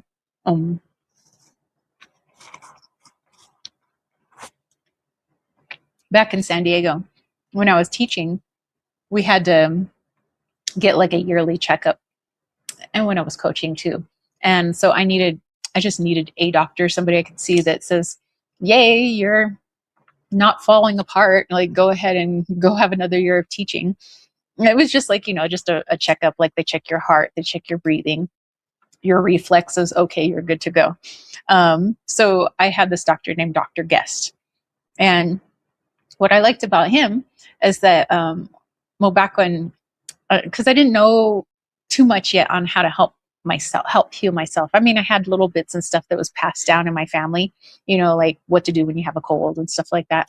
But I was getting myself kind of beat up doing Kung Fu at the time. So I used to go to the doctor mainly because I was like, not sure if I dislocated my jaw because I got punched, in the jaw doing Kung Fu. And so I was just like, it was just like for bodily stuff, because I was doing a lot of sparring. And so I'd see him, and instead of prescribing medication, like for him, that was like the last resort, was to prescribe medication. This is like a regular Western doctor in Kaiser Permanente Hospital, in San Diego. And like he would tell me, well, for your ear stuff, because I would get like a buildup of earwax. He's like, here, just put a little olive oil in your ear, and just put a little cotton ball, let it soften up, and then rinse out your ear. You'd be all good. And then and so he would just like prescribe all this, like, you can help yourself at home kind of thing, where he was like, just allow yourself to rest more, or you just need to stay off your foot for a little while, no kicking people in the ribs again. Okay. Not for a little while. And I'm like, okay, and so I thought he was really good that way. And so I was like, man, I finally found a doctor who's just kind of like given to me when I was like, I need a doctor because I'm a teacher, and I need somebody to give me my checkups. But he was like, I like that he wasn't constantly like, oh, you have a cough, it seems, here, take this medication, or you have this rash, here, take these medications, and this stuff that you rub into your skin. It was like all kind of like, oh, just have soup, just rest, just get more sunlight. And I was like, this is rad. But what I thought was so sad was when COVID came around, and I had not called him up, I had texted him, because I was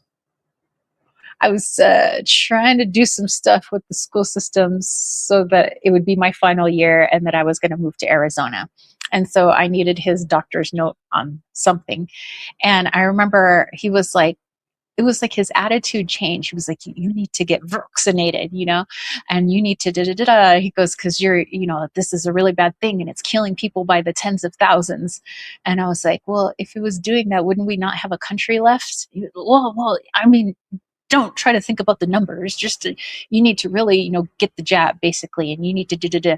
I know it was so different than what I used to hear him say, and then it dawned on me that a friend who's a nurse friend, was like, all the doctors had just had a meeting where they were told by the medical board that you need to promote this, you need to do this, and if you're not promoting and you're not, telling everybody that they're basically going to die from this, thing, you're going to lose your medical license and you're not going to be a doctor, at least not in this country anymore. So some doctors jumped ship. They were like, man, I'm out of here.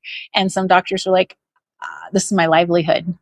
And so they just like went with it. And it was so sad to hear my doctor, who was so good at prescribing alternative medicine, to just turn around, and because he wanted to keep his job, obviously, and I can't fault people from wanting to keep their jobs, but it was like, it just wasn't him. And I was like, oh yeah, okay, sure, I'll get right on the, yeah, talk to you later. So yeah. Okay. Lila says, I'm waiting for Costolini's droppings story now. I'm curious as heck. Yeah, that just popped into my mind. Poopings popped into my mind. I was like, ooh. Costolini says, I woke up this morning, like I mentioned, to all the synchronicities. I had gone drinking with my neighbor the night before. Then I walked into the hall.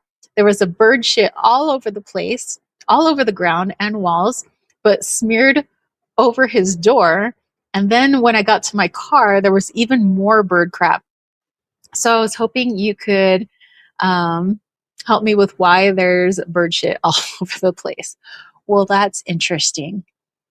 And there is symbolism to that. And actually, I have a bird crap story for you. So, Shapeshifter says, I think the only medical industry that's a little open minded is psychology. Not saying there aren't brickheads, but a lot of them aren't.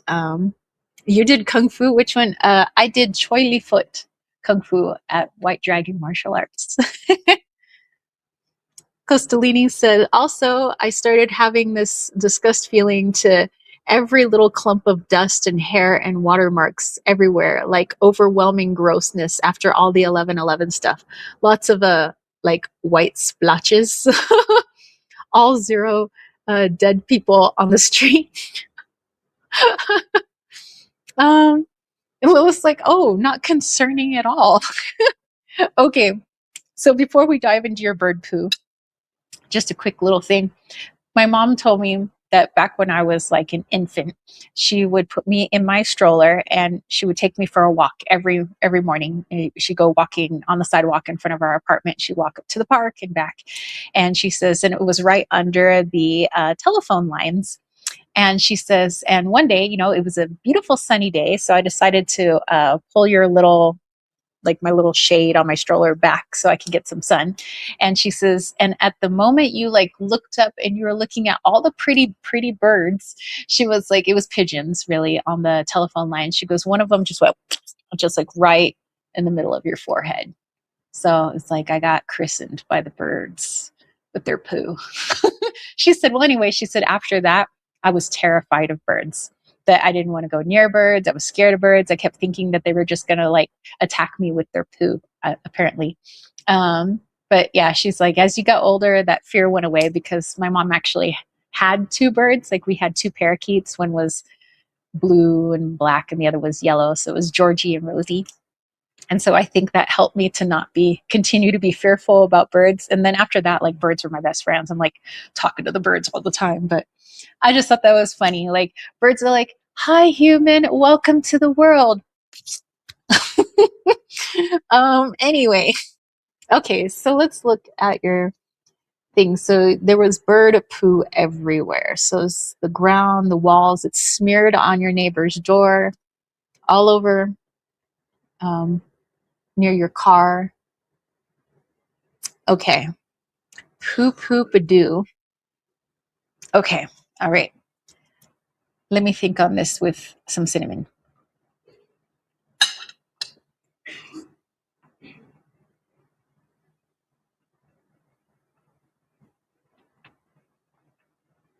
Mm.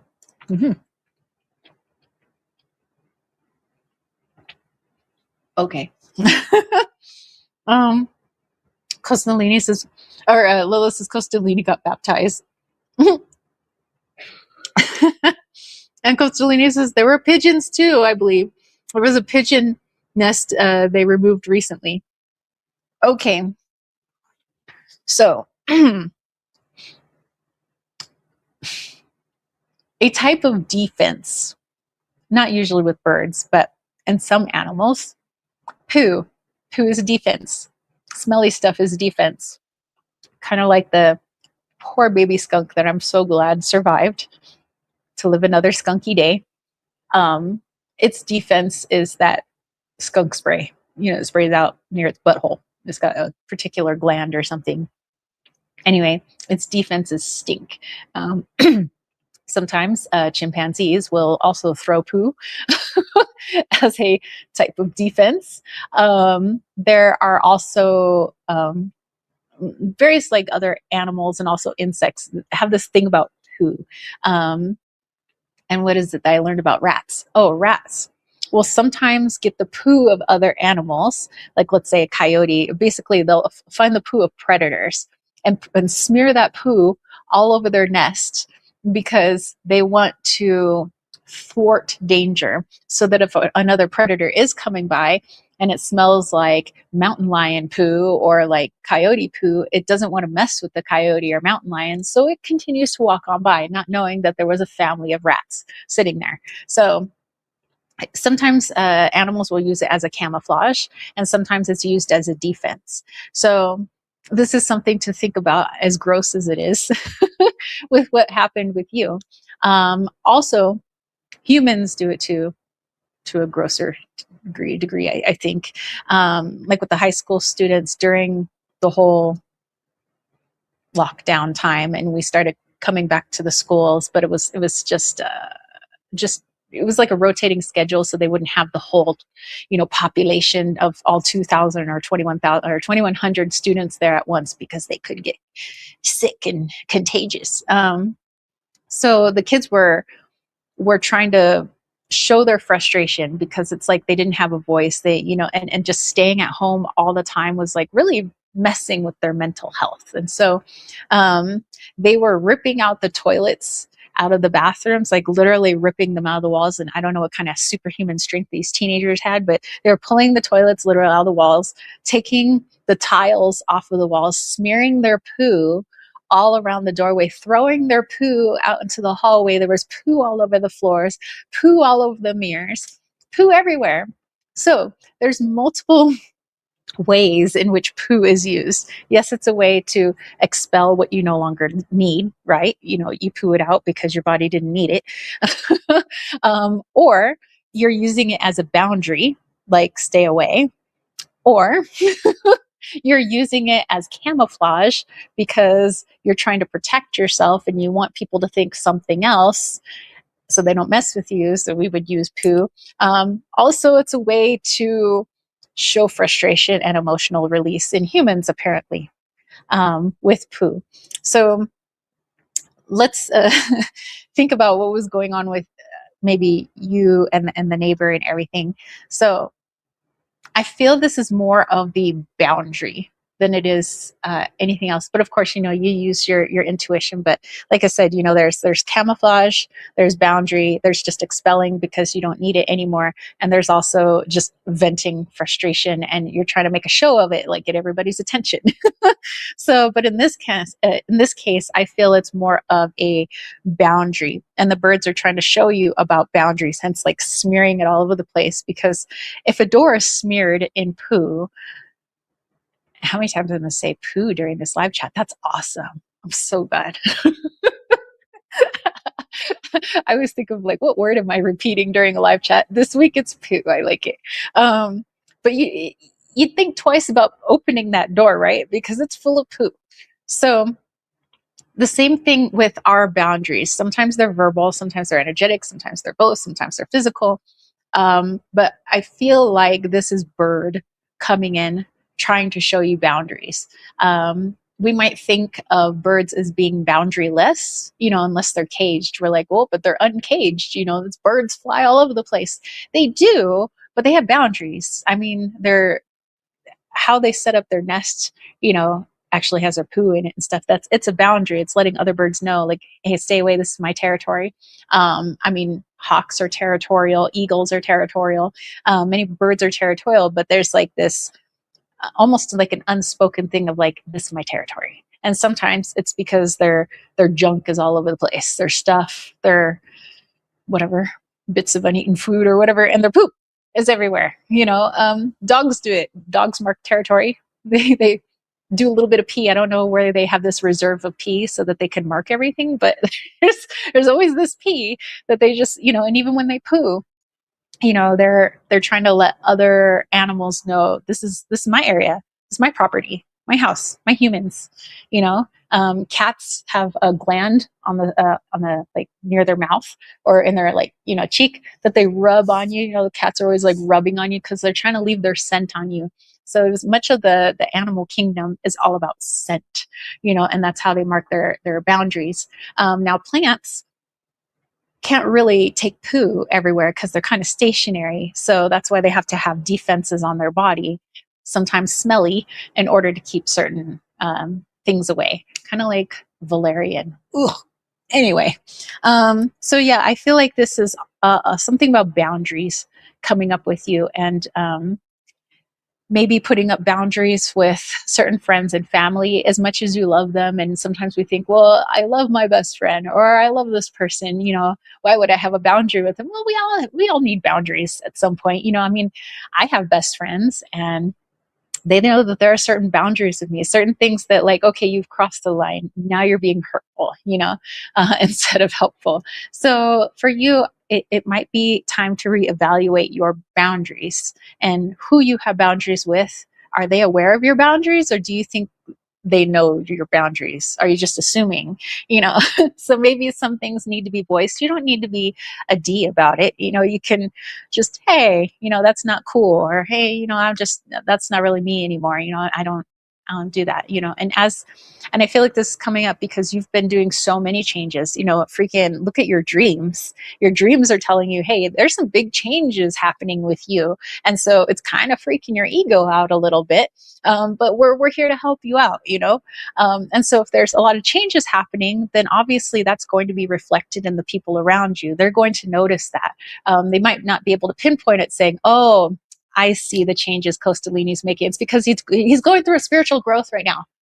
Yeah, that's what that is. No, the average Joe is not thinking that. So you may need just a little bit more of a verbal boundary with friends and family. You can be cool about it, like I said, but they might just need a little re-up.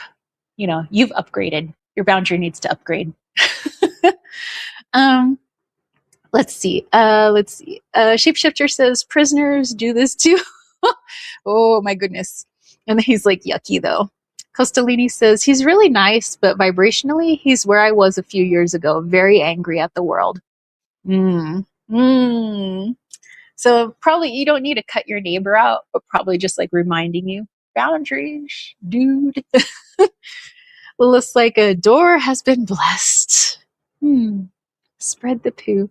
Costolini says, the world can only have one perspective. I think you nailed it with the showing boundaries thing. Like if I was in that energy too long, it would start to feel gross and poopy. Like it could be nice to take a poop as long as it gets flushed after a few minutes. Huge thank you. You're very welcome.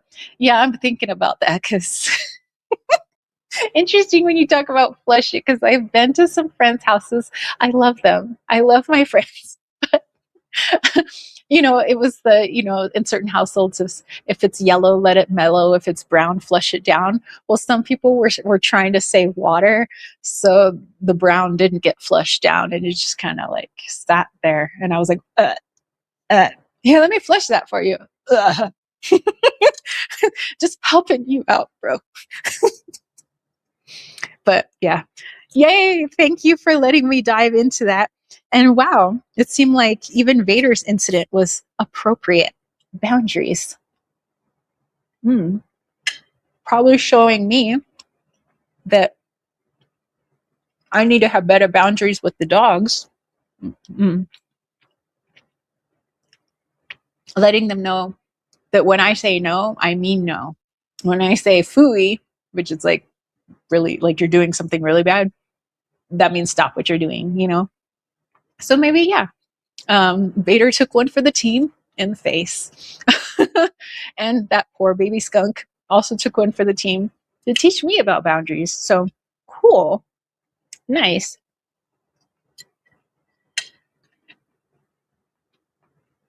Mm, it's so good. Shapeshifter said, I have this problem too. I either draw boundaries by either getting in someone's face or no boundaries at all. No middle ground. Hey, you know what? We're all works in progress. So don't get too down on yourself, but at least you know what you need to work on. And that's half the battle, you know? Lilith says, Tara, remember what I said about the right hand man synchronist? Oh my gosh. You know what, Lilith? That has stayed in my brain, and I have been waiting for the appropriate time for me to be able to use that with somebody. It was, I'm so glad you shared that with me. I was like, oh, that's awesome. So Celine says, only your own poop doesn't stink. Funny how that works. I wouldn't say that. Sometimes I disgust myself. Um, well, it's like you're so welcome. Thank you.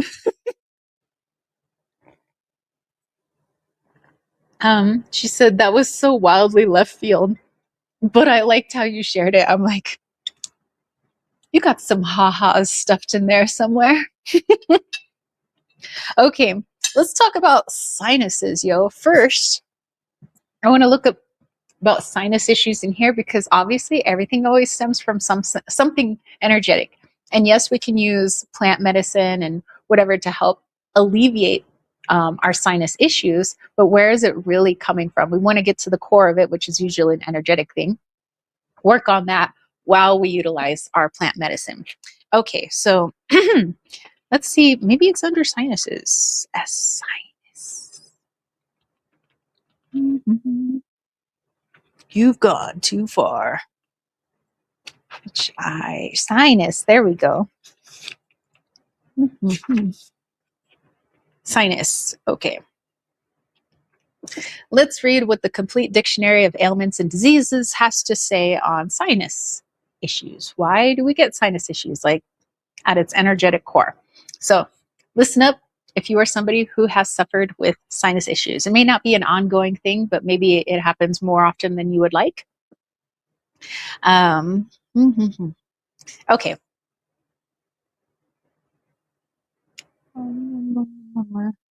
Sinus. Oh, nose. Okay. See. Okay. So I have to look under nose. This is a different sinus system. Okay. LMN. Only the nose knows. What the heck? Neck vomiting. What is that? Okay. Oh, okay.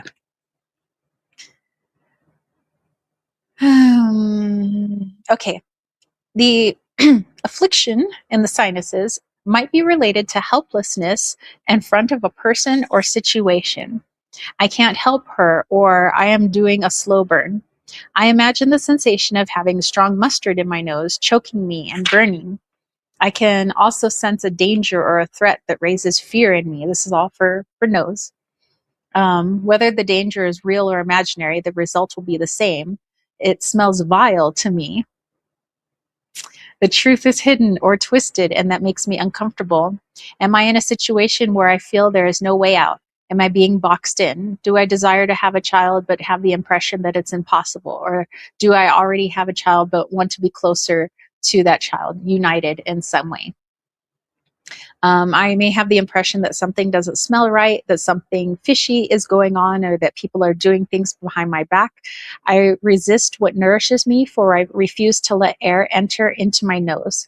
My creativity will also feel very low, and I will tend to work more rationally. I am feeling very irritated because I feel limited with no room to maneuver. I feel forced, compressed, squeezed like a lemon in my vital space, as well as in time. So yeah, basically it's all about feeling like trapped or boxed in, whether it's real or imaginary. Um, and something that you could tell yourself says, I accept with love to talk about how I talk about myself. I no longer need to constantly seek compromises. I trust my inner voice to know what is good for me. I let gentleness take place in my life. I trust myself at last. I can see the light. So there's that. And then also it says to cease sneezing because Costolini, I think you brought up sneezing. And I said I had kind of a sneezing fit yesterday, although I sneeze when there's like too many spirits that I don't vibe with. Sneezy, sneezy, lemon squeezy. Okay, sneezing. Sneezing means that something or someone is bothering or irritating me. I look at what I'm doing and who is with me, what is annoying me, the situation or the person. Am I criticizing someone or am I criticizing myself? I unconsciously feel the need to extract myself from a situation, to free myself, or to move away from someone because I am feeling dissatisfaction. What do I want to reject from my life? Who or what do I need to get rid of? What do I need to express or display outwardly? What is the part of me that I am resisting?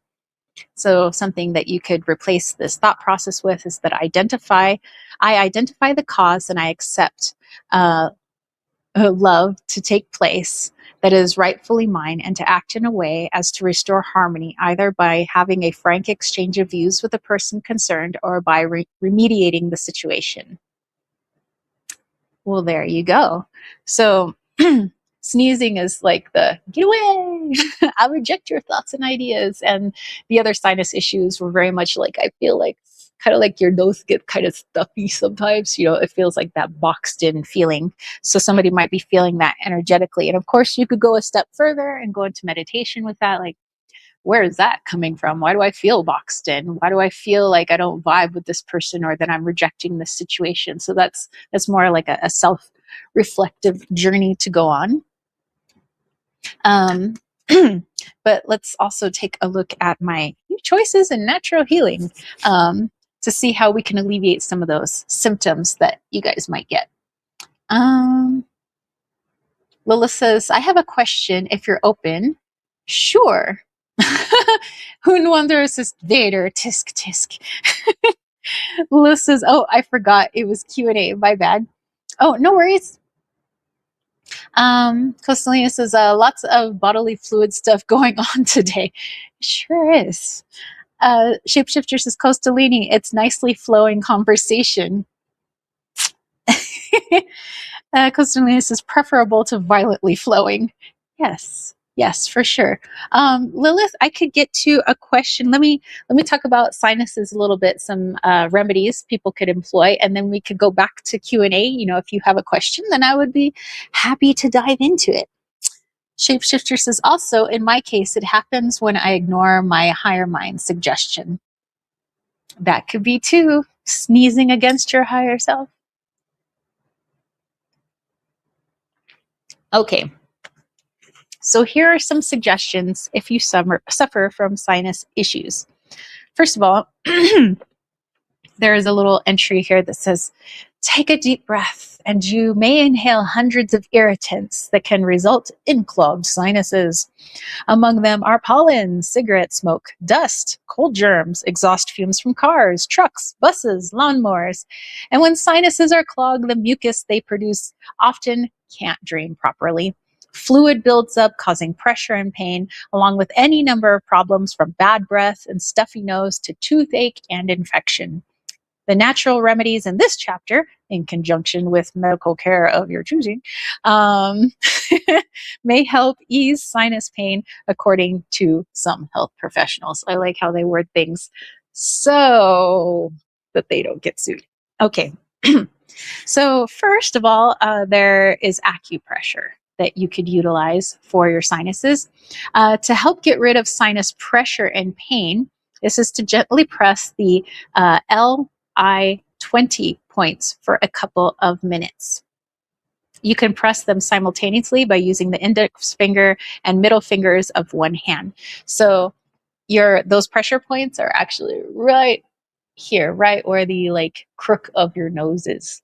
So you could just like do a little rub. It's like you might feel your bone on your skull, you know, where that hole is where your nose goes. So right at that bone there, that's where you press. So, and they say to do it for, oops, I lost my page. Oh, just a couple of minutes. So yeah, just do a little rub. You can even use your two fingers and just go like this.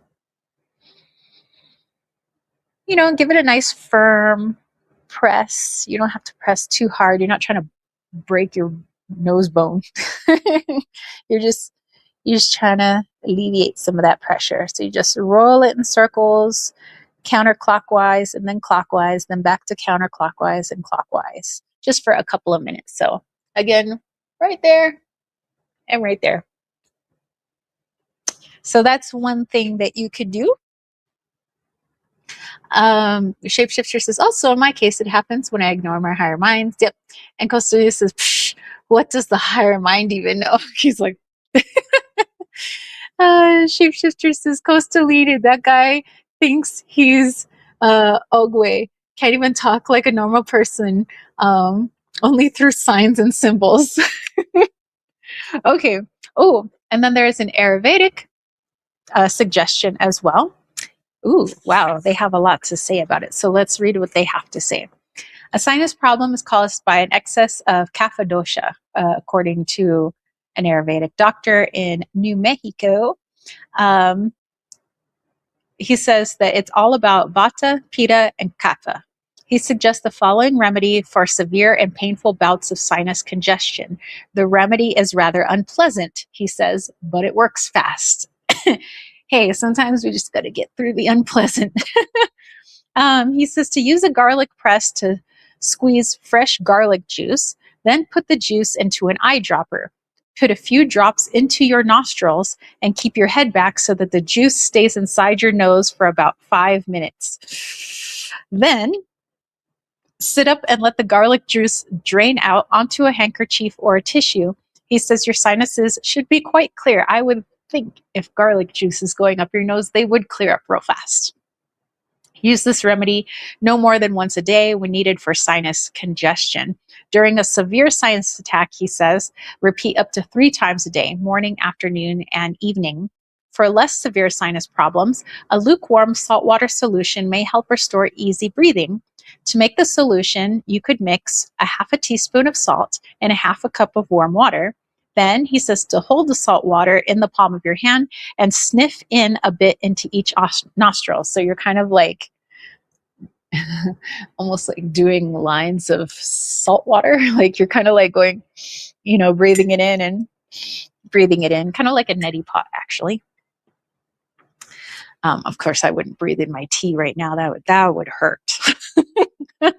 um, he says to use this remedy as needed up to 3 times an hour to clear issues. You can also sniff a pinch of ginger powder into each nostril to help relieve the pain of swollen sinuses. So, I mean, that's another thing, but I think the ginger would burn. I'm just saying, but you could give it a go. He says you could do this whenever you have a sinus congestion. Do not use this remedy if you develop or are prone to bloody noses. So, just FYI.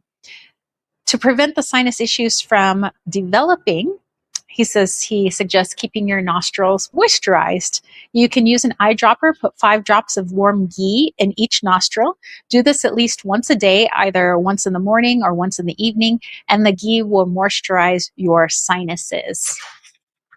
Now, sometimes when I have, I don't know, because my sinuses get a little jacked up for a couple of days when there's a change in like temperature or weather or season, like all of a sudden, if it's like really dry all of a sudden, or the barometric pressure is like really low or really high or whatever it may be, if there's like a big fluctuation, all of a sudden it's like my nose gets like and I have, it's not a neti pot, but it's a squeeze bottle, and I think it's called Dr. Medi or something, I don't know, like a knockoff of a neti pot, and it's like in a squeeze bottle. I put a saline solution basically, and I put a little bit of salt, and then I put some warm water, so it's almost like body temperature but not scorching hot because I want to burn my nostrils. And I like lower my head onto it and I squeeze it up. I like I like have to like squeeze it up one nostril, and then it like comes out the other nostril, and then I do in the other nostril, so it's like I'm flushing out my sinuses, and that helps me a lot. I only have to do that really once, and what do we have, like 4 seasons, so I really only have to do that like 4 times a year when my sinuses get all janky. So that's something else that you guys could try. Well, it's like, that sounds like torture. Yeah, it said that it works fast, but it's very unpleasant. So if you can deal with the unpleasant, then hey. Okay. Also, food therapy, because I do believe that food is medicine. I mean, if we could treat it that way. This is barley green, which can be used in juices or simply sprinkled on salads as a topping, helps some people with sinus problems. Barley green is available in most health food stores. And well, actually, I guess you can order it online now. So some sinus problems are caused by a nutritional imbalance. So you also might want to look to see if you have a food allergy, and it's not really like having to do with pollen or any other external force. So you may realize that you actually had an allergy to carrots, or whatever it may be. But you have to actually start real simple, like where I'm only having like a piece of toast, and I'm only eating toast. It's like the most blandest diet ever, but it's like you just eat toast. If you notice that your nasal symptoms, your sinus symptoms are improving, then obviously there must be something actually going on in your diet, in which case you start to introduce one other food. Now I'm going to introduce apples. Okay, I'm still doing okay, but now I introduce steak, and I'm still doing okay, but then I introduce the seasoning that maybe I put on that steak, and all of a sudden I have an issue. Maybe it was that I had an issue with cayenne pepper or something, and so it could also be a food allergy. So just take a look into it. And you know that our food choices change from season to season. So if you notice, well, man, in the wintertime, I always have sinus issues. But do you eat differently in the wintertime than you do in the summertime or in the springtime or in autumn? So it could be something that you're changing. Like you might find out you're actually allergic to pumpkin, and it's giving you sinus, problems. So even though a food may be healthy, sometimes it just, our bodies react to things differently. So something to take a look into. All right. There's also hydrotherapy that you could try for sinus issues. Take a hot water bottle, one of those like cartoon, where it's like a spongy thing, and you fill it with hot water and you put the cap on it. And some people like use it for their headaches, that kind of hot water bottle, not like a hard water bottle. But it says a hot water bottle is a simple, effective way to relieve sinus pain. They said fill about half of the bottle with hot, never boiling water, wrap it in a towel, and hold it against your nose and forehead until the pain subsides. So maybe it just needed a little bit of warmth to dislodge some stuff and just like get things flowing again, as they say. Also, you could try some juice therapy. Both apple and dark grape juices may be beneficial to those with sinus problems. And also, if you're going to drink juice, maybe try to drink juice that doesn't have so much sugar added, because you might be allergic to all that sugar too. It might be causing some of your sinus issues. So just something to keep in mind. They recommend drinking the juice at room temperature and apart from meals. You can either dilute the juice with water, or you could dilute the juice with water if it seems too strong. Okay, another thing to do is reflexology. You can use the golf ball technique, which is a perfect way to work the adrenal gland, the sinus, head, and face reflex points in both hands.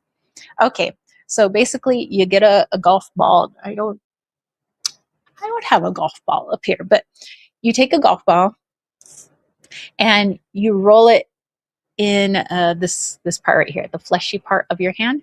That's one of the points. So basically, yeah, you rub the golf ball in here, and then you would rub the golf ball against like, this part of your fingers, this middle part.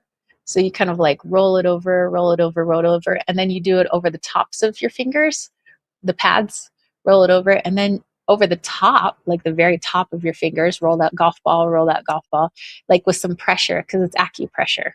And you do the same for the thumb, here, and then you turn your hand over and you're going to do it on the backside. So you're going to roll the ball here, roll the ball here, roll the ball here, also on the tops of your fingers and also the very, very tippy tops of your fingers. So if you do that, that has a direct correlation to the sinuses, the head, all of that. So just kind of help relieve that pressure. Okay, vitamin and mineral therapy. So they talk about, making sure you don't have like a food allergy. A person with sinus problems may want to try the following regimen of dietary supplements to help relieve symptoms: 2,000 milligrams of vitamin C twice a day, 400 international units of vitamin E twice a day, and 500 milligrams of N-acetylcysteine twice a day. Acetylcysteine. Both eucalyptus oil and N-acetylcysteine are available in most health food stores. So something to take a look into. I also found, like, if you're really stuffy, if you fill a pot with water and get it to a boil on your stove, then turn down the boil a little bit so it's only kind of rumbling a little bit, and you put some eucalyptus oil or some tea tree oil. You can even do rosemary. They have very antimicrobial and antiseptic properties while also helping to relieve pressure in the sinuses. So basically, you put your head over that boiling water so that you get the steam, not so that boiling water splashes on your face. You don't want that. So, keep a good distance. Inhale a steam, put a towel over your head so you create like a little sweat lodge, but just for your head, and you just inhale that steam. Inhale that steam. You might notice that snot and crap starts coming out of your nose. That's perfectly fine. You got a towel over your head. Nobody can see you. So just let it just drain on out, and do it for about 5 minutes, maybe no more than 5 minutes because you don't want to like start damaging things. So 5 minutes, and do that a couple times a day as needed. Okay. Something else to try. Oh, this is what I had already mentioned, which was the neti pot. It says you can help both prevent and treat sinus problems if you do a yoga nasal wash called neti once a day. Start by filling a 4-ounce paper cup halfway with warm water, then add a half a teaspoon of salt. Put a small crease in the lip of the cup so that it forms a spout. Slightly tilt your head back and to the left. Then slowly pour the water into your right nostril. So, boop. The water will flow out of your left nostril or down the back of your throat if your left nostril is clogged. Spit out the water if it goes down your throat, or wipe the water from your face with a towel if it flows out of your left nostril. Fill the cup again. Then repeat the procedure on the other side, pouring the water into your left nostril and tilting your head back and to the right, until the water flows out of your right nostril. So first you're like filling this nostril and just like letting it pour out. Then fill this nostril and just let it pour out. So you could do that. I prefer the squeeze bottle method, but so yeah, those are different things you guys can try. Also, it could be that it's just really dry in your environment. You may not have noticed, like it's not like your skin's cracking or anything, but your sinuses are sensitive. So maybe it could be just putting a a humidifier maybe next to your bed, or maybe there's too much moisture. Maybe you need a dehumidifier. You can put it next to your bed, and just to kind of see if that helps to alleviate any symptoms you may have with sinus pain. But remember, where the true origin of that sinus pain may be coming from. Work on that in the energetic, while also trying out maybe some of these remedies. So hopefully you guys found those helpful. All right, so Lilith, let's dive into your question. Sherrybug says, okay, off to work. Have a lovely day. Have a great day, Sherrybug. Have a fantastic week. Say hi to all the animals for me. Costolini says, is that NAC? That stuff makes me cough for some reason. Yes. Yeah, they were talking about NAC. Yeah, also think about what does and does not work for your body. So that's why there's like multiple suggestions of what you could do to alleviate sinus issue, because not everything works with everybody's body. Everybody's different. So Shapeshifter says, I used to do that. Not a pleasant experience. It's called Hala, neti in yoga, I think. And Lilith says, I'm trying to have a deeper, higher understanding to why, for example, the situation with my ex, which was seemingly nice, ended up so abruptly. What was the purpose of the connection temporary? What was the purpose of the connection? Temporary? Was I possibly retrieving soul fractals? It's so interesting that oftentimes the questions you guys have are usually things they're talking about at church. So, okay, let me have my last piece of cinnamon roll. Mm-hmm.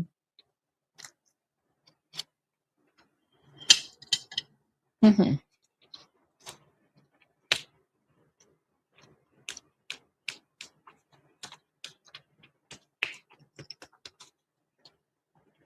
Oh, that was good. Okay.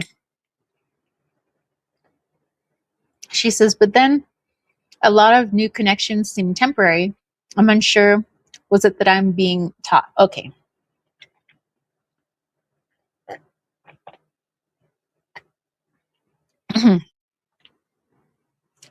So this is what I've been feeling for you. And also, it was kind of like reiterated in was a guy who, I mean, a lot of stuff he's talking about is like more Christian, spiritual, but he's got a lot of good advice. I watch him on the Instagrams, and then some of the stuff they say at church, I'm just like, whoa. It's just like synchronistically just happened to need that knowledge like for later in the day or the next day or whatever. So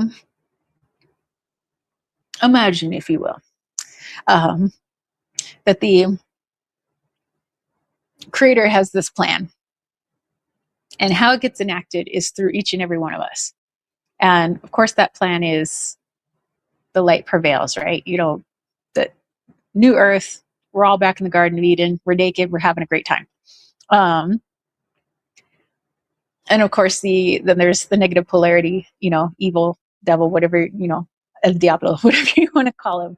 He's not about that life. He's all about like, no, we don't need to, be all in that garden. We need to, you know, it's all about us. And like, yeah, sure, we got a short life, and then that's it. That's it. There is nothing afterwards. Like, no, it's just all about here being on earth, and you know, we just got to do that. So the creator's got this plan, and he's enacting it through all these people, and basically it's just through us being ourselves. You know, like we said, we're giving all these other people like options and ways of being just by being ourselves.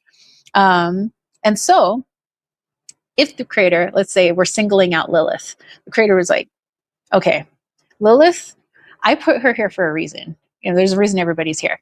And she's enacting the light in a certain way in order to help bring about that new earth, that Garden of Eden, right? Try to bring it back. But I need her to be ready. I need her to be able to see when the garden is here. I need her to be able to know her power. I need her to be strong and know her strength. I need her to be able to see more clearly her talents and her ability to learn and her ability to help others. I need her to be able to see that, you know, and at times we don't see that. So he's like, okay, I'm going to bring these people in. And you know, it might just be temporary. It might just be, you know, maybe for a longer period of time. That kind of part, that's up to her and her growth. But everything I'm doing for her. I'm doing for her growth, her expansion, you know, her soul's expansion. She's got so much light to share. She's got so much inside of her, and she just can't see it yet. So I'm going to place her in situations in which she can see it. I'm going to bring people into her life, either for a long time or not, um, that will help her to see that through these various trials and tribulations. And I also know that when she struggles, that's usually where she really starts to see her mettle, her, what she's really worth, what she can really do. Because when Lilith is just comfortable and she's like easy peasy lemon squeezy and she just gets to lean back, she's not growing anymore. She stopped. And although I want to see her happy, of course, I want that for her.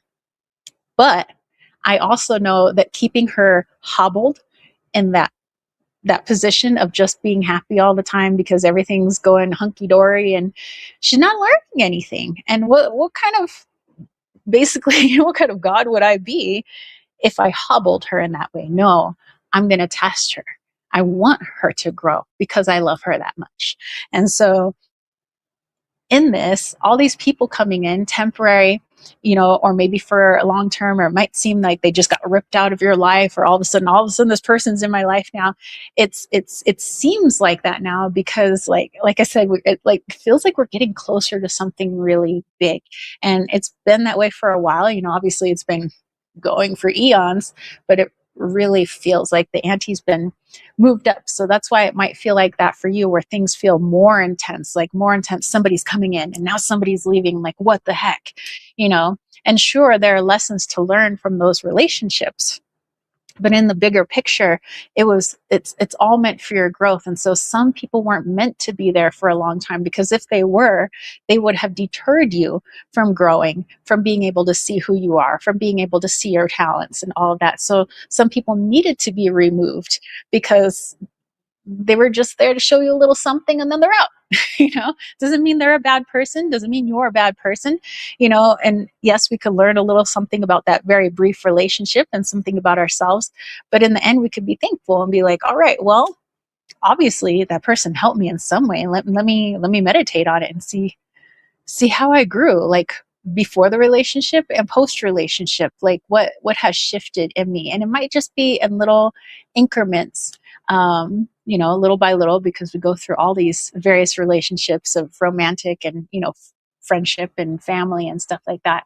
So all of these things that are happening, there's so many layers. So there's the one layer that's the basically, I got a plan for you.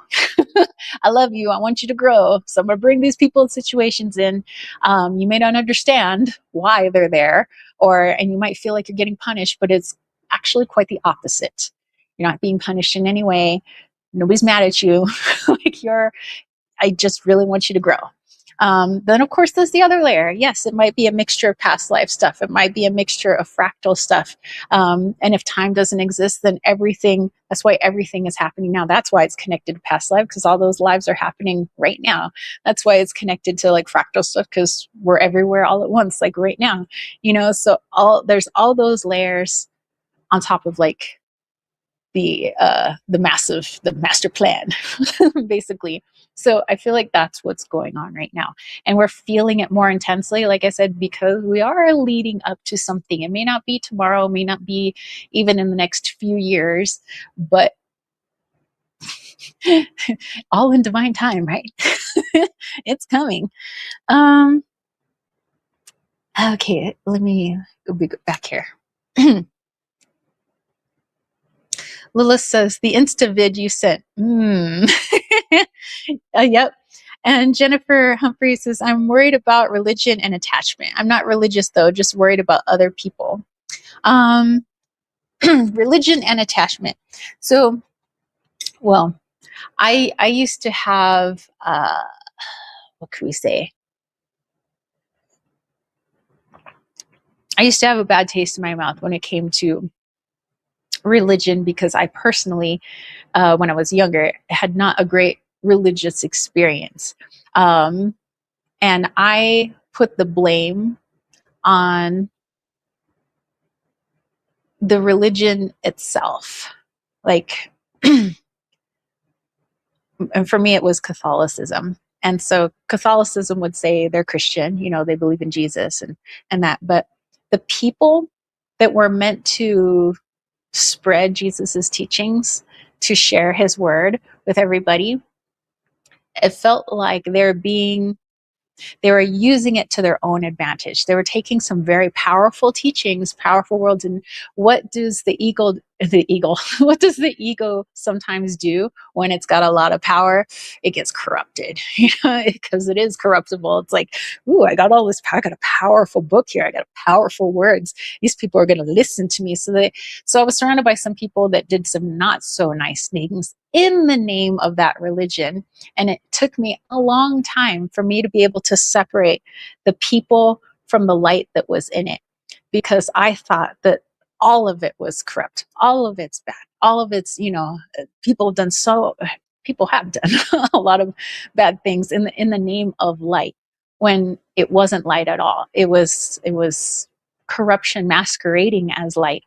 And so when I finally started reading the text for myself and created a connection for myself, I realized, man, there's so much healing here. There's so much to learn and so much to grow. Like, he's got some pretty awesome teachings, man. I was like, dude, but there are so many organizations or religious groups that have taken that, corrupted it, and then left a bad taste in a lot of people's mouths. And then they blame, let's say Jesus. I know Jesus isn't like the only religion. I know some people follow different religions, but I'm saying, they might blame what's at the center of that religion and it being that person or that entity or that whatever's fault, when really it's the failure of the people to be a good representation of that belief system, of that religion.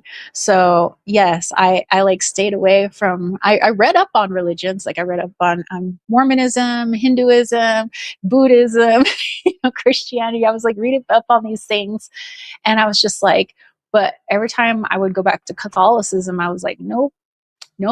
Like, I didn't want to read about it. I didn't want to know nothing. I was like, those people are not nice to me, and then finally, when I put that hurt aside and I was like, okay, I can't just like turn my nose up, and I'm all about learning, right? How can I deny all of that learning? Like, there's something good in there. Let me try to find it.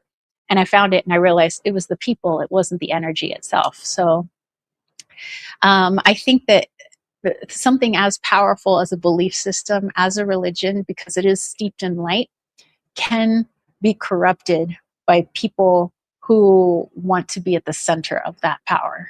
They corrupt it. There's power in being free, like a religion in its purest form, by showing people light and growth, could, definitely just freaking help the world, save the world. But taking that power and turning it into something selfish and for my own gain and for money and things like that, that's when it's tainted, and people may get the wrong message, and then they think that that's all the religion was about, and then they turn away from it and they don't want to have anything to do with it. And I think that's really sad. So that's why, I don't know, like, being in this community, everybody having different backgrounds, different belief systems, that we can share these things and be like, hey, it's not all bad, there are some people who do bad things and they claim that it's in that religion's name, but that's a lie, because if they were truly doing it in that religion's name, they wouldn't be doing what they're doing, so yeah, uh, that's been a whole healing journey.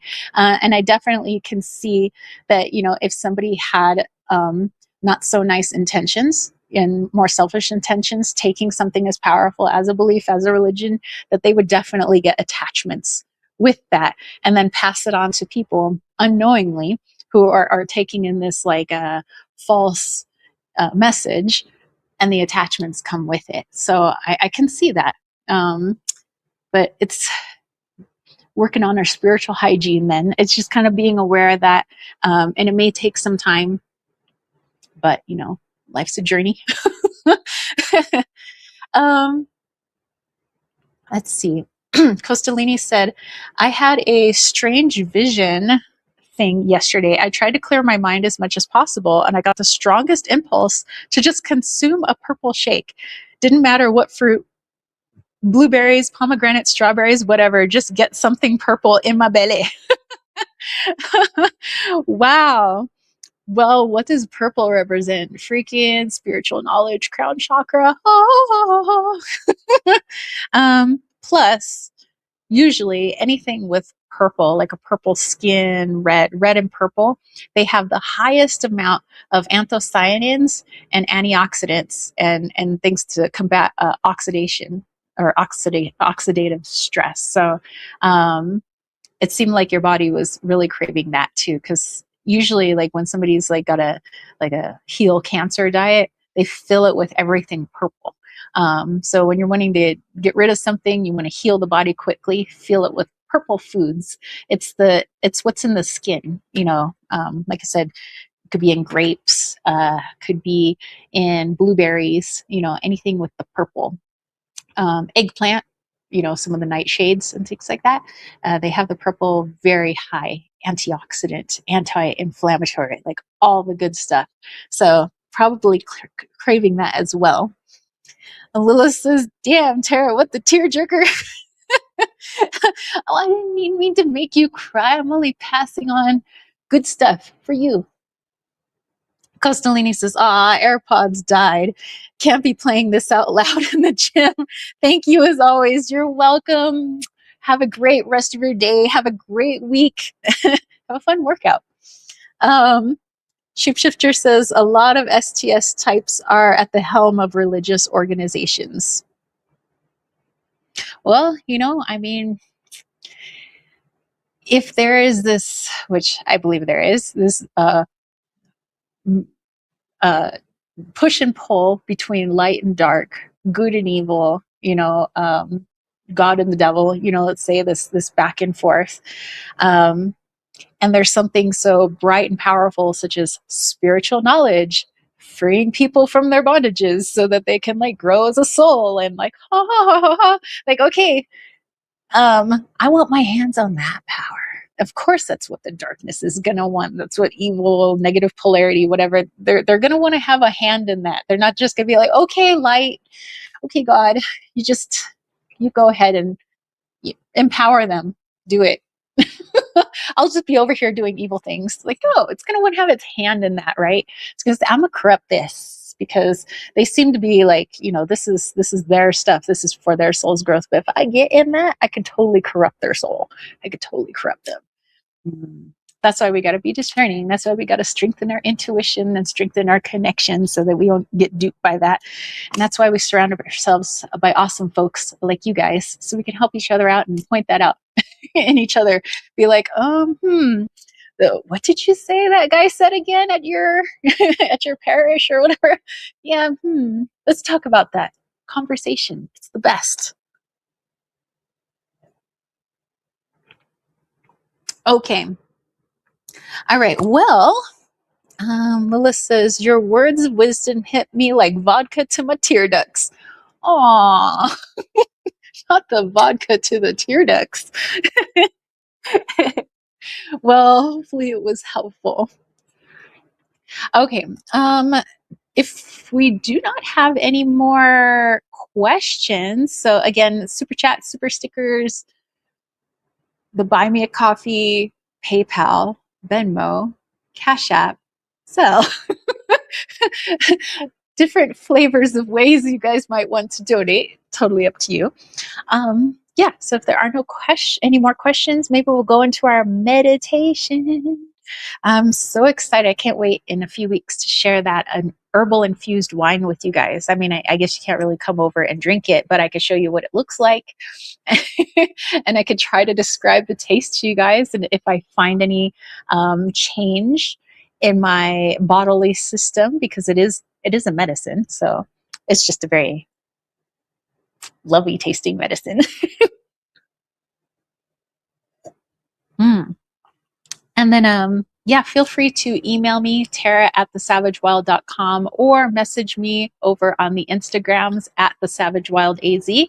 If you want to share, like if you tried any of those sinus suggestions, how to alleviate sinus problems, if you want to share that with me, or if you have your own like herbal wine infused recipe that you would like to share, or if you want to just talk about how vanilla found its way into your world this week.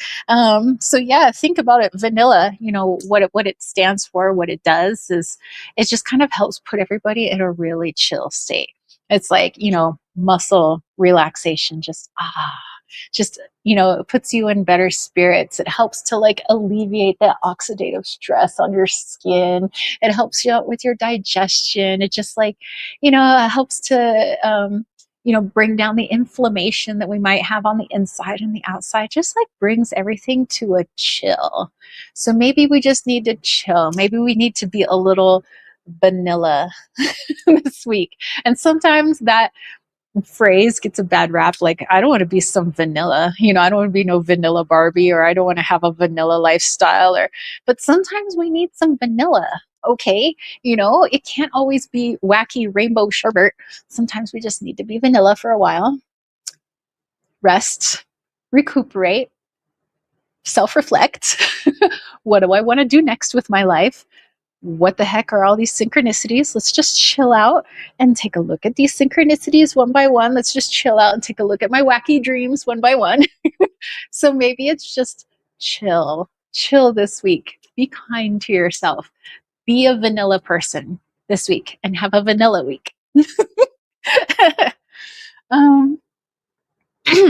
Shapeshifter says, I think these people know exactly what they're doing, and they're doing this also to supercharge their own soul's evolution. They know they're playing the role of the villain, and they do it with integrity.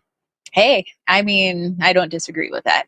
Some people, they take their negative polarity, their darkness, like seriously. They're like, taking one for the evil homies. Yes. Yeah, I get that. Jennifer said, thank you. I do like to educate myself and take bits and pieces from what different religions might have to offer and can respect it too. Just worried, that some might be unauthentic or control. That's, is definitely going to be in there. Wherever there is power to be had, whether it's trying to empower people, there's going to be the opposite. The opposite is, which is, negative polarity, are going to want to find a way to corrupt that. Like education, knowledge is power. Educating kids is powerful. Teaching them to read and write and think for themselves, how to pick apart a text or pick apart language so they don't get duped in like a rental lease or some, lawyer's jargon. How to do mathematics so that numbers don't seem, like some sort of mystical thing anymore, that they could be able to do that. That's powerful. So what do certain groups want to do with that power? They want to corrupt it and turn it into something not so beneficial. So same thing with religion, same thing with leaders of countries, same thing with, anywhere where there's going to be mass amounts of people who are going to be educated or empowered, or they're going to follow, there's always going to be some of that. So we just have to do our best to be able to discern the fake from the real. And sometimes it's not listening so much to the words, but feeling it. When that person's up there preaching, let's say, the word of whatever religion it might be, what does it feel? What does that feel like? Like I might be getting a weird vibe all this. Well, your instincts might be telling you something. Or if you're like, heck yeah, dude, I feel that right here. Just like today when I was in church, we had Pastor Ernie, and he was talking, he was like saying some things that was like, oh, in the feels. I'm getting in the feels. I'm like, this is good stuff. Keep it going. Melissa says, Riley, you hear that? Go vanilla. Shapeshifter says, taking one for the evil homies. I know, right? Oh my gosh.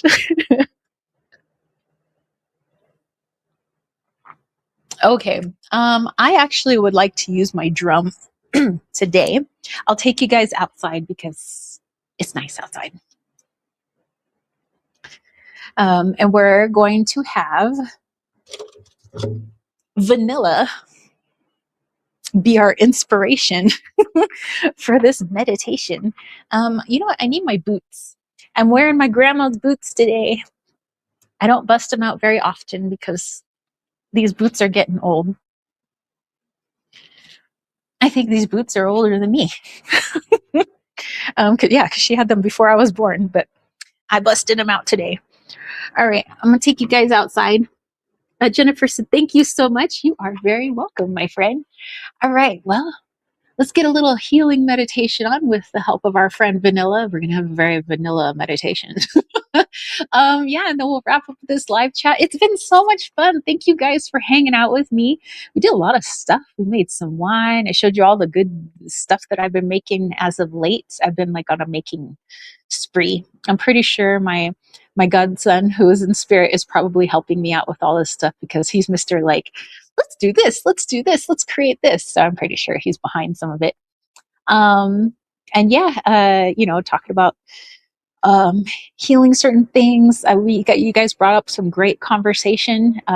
Just man, all over, all kinds of things you're talking about. Talking about medicine and healing self and empowering the self, and good stuff. So let's go outside. I'll bring you guys back in shortly. Ooh, hold on. Whoa. Oh, and speaking of new things, this is my new water bottle. I'm drinking out of copper now because actually the water properties change a little bit when it flows through copper or sits in copper. So I figure that's going to be really good for me. And next year, when I put the garden in a new place, I'm going to add some copper to the garden to help my yield and improve plant health. Okay, we're going out to the technically backyard. Vader's coming with me.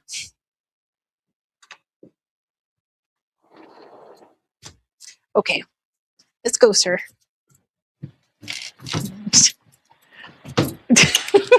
He gets excited. Okay, woo!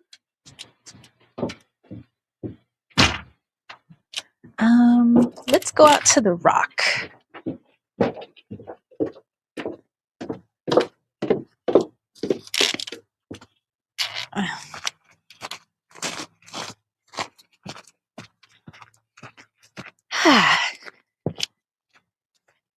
Tis nice out here. Ooh, it's very warm out here, actually. You know what? Maybe I want you.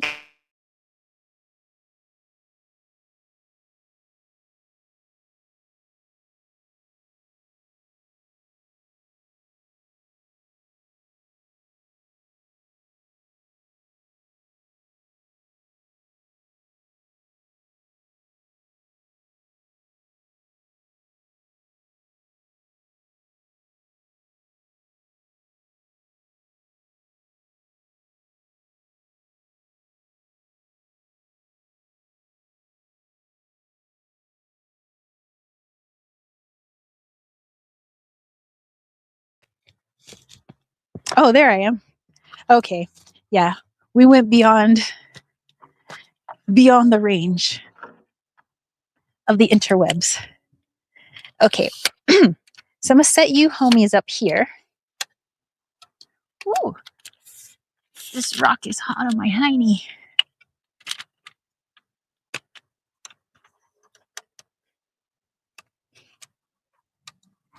Okay. Ooh, you have a nice view of the trail and stuff. But maybe also over here. Okay. All right, let's get real vanilla with this. Okay, you guys, go ahead and find yourselves a nice, comfortable space. A place you'll be undisturbed for the next several minutes. You could be laying in your bed,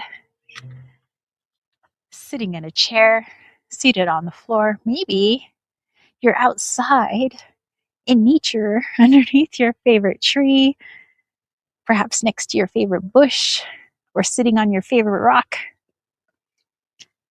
And just getting yourself nice and situated, feeling in to the ground beneath you or the fabric beneath you, just feeling into those sensations.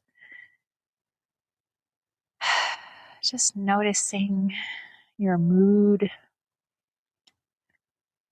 If you're feeling aches and pains, where are you feeling them? If you're feeling excitable energy or chilled energy, where are you feeling that in your body?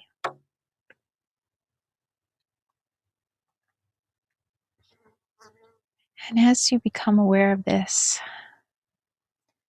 let's focus then on the breath. Breathing in, breathing out.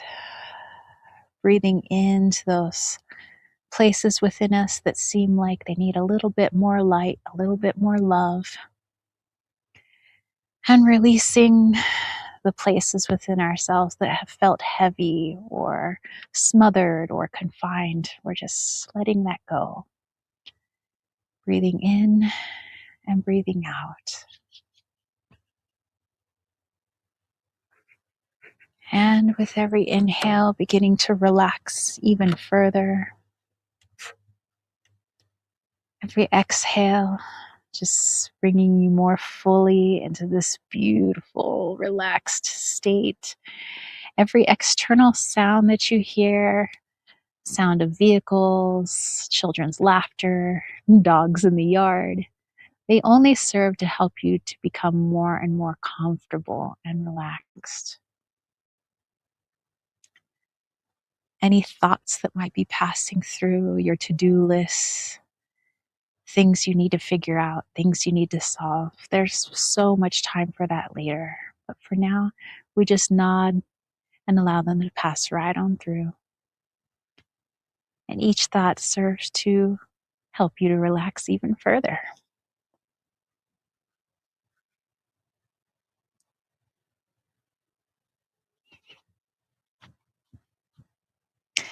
And now that you're in this state, just breathing in and out, I want you to imagine employing as many of your senses as possible. Imagine where you feel the safest, the coziest. Maybe you're surrounded in a big comforter with little fuzzy socks. Maybe you're laying in the grass in a beautiful meadow. Maybe you're surrounded by farm animals. Wherever you feel comfy, wherever you feel safe, where you feel at peace, perfect bliss, imagine it in as much detail.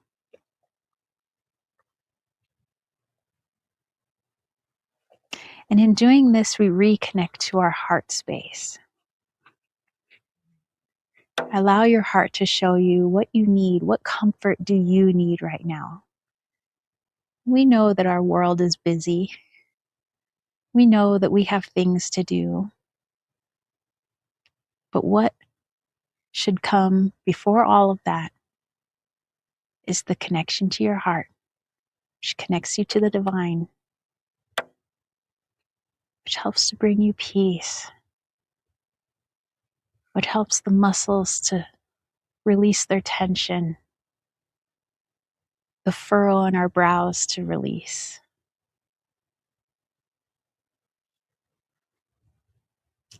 To remind us that we need a break every once in a while, that we're human. Human means experience, and that also means rest. We are not a machine. Far from it. So let's sink into the rest that you need at this time.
Go ahead and bring your awareness back into the body.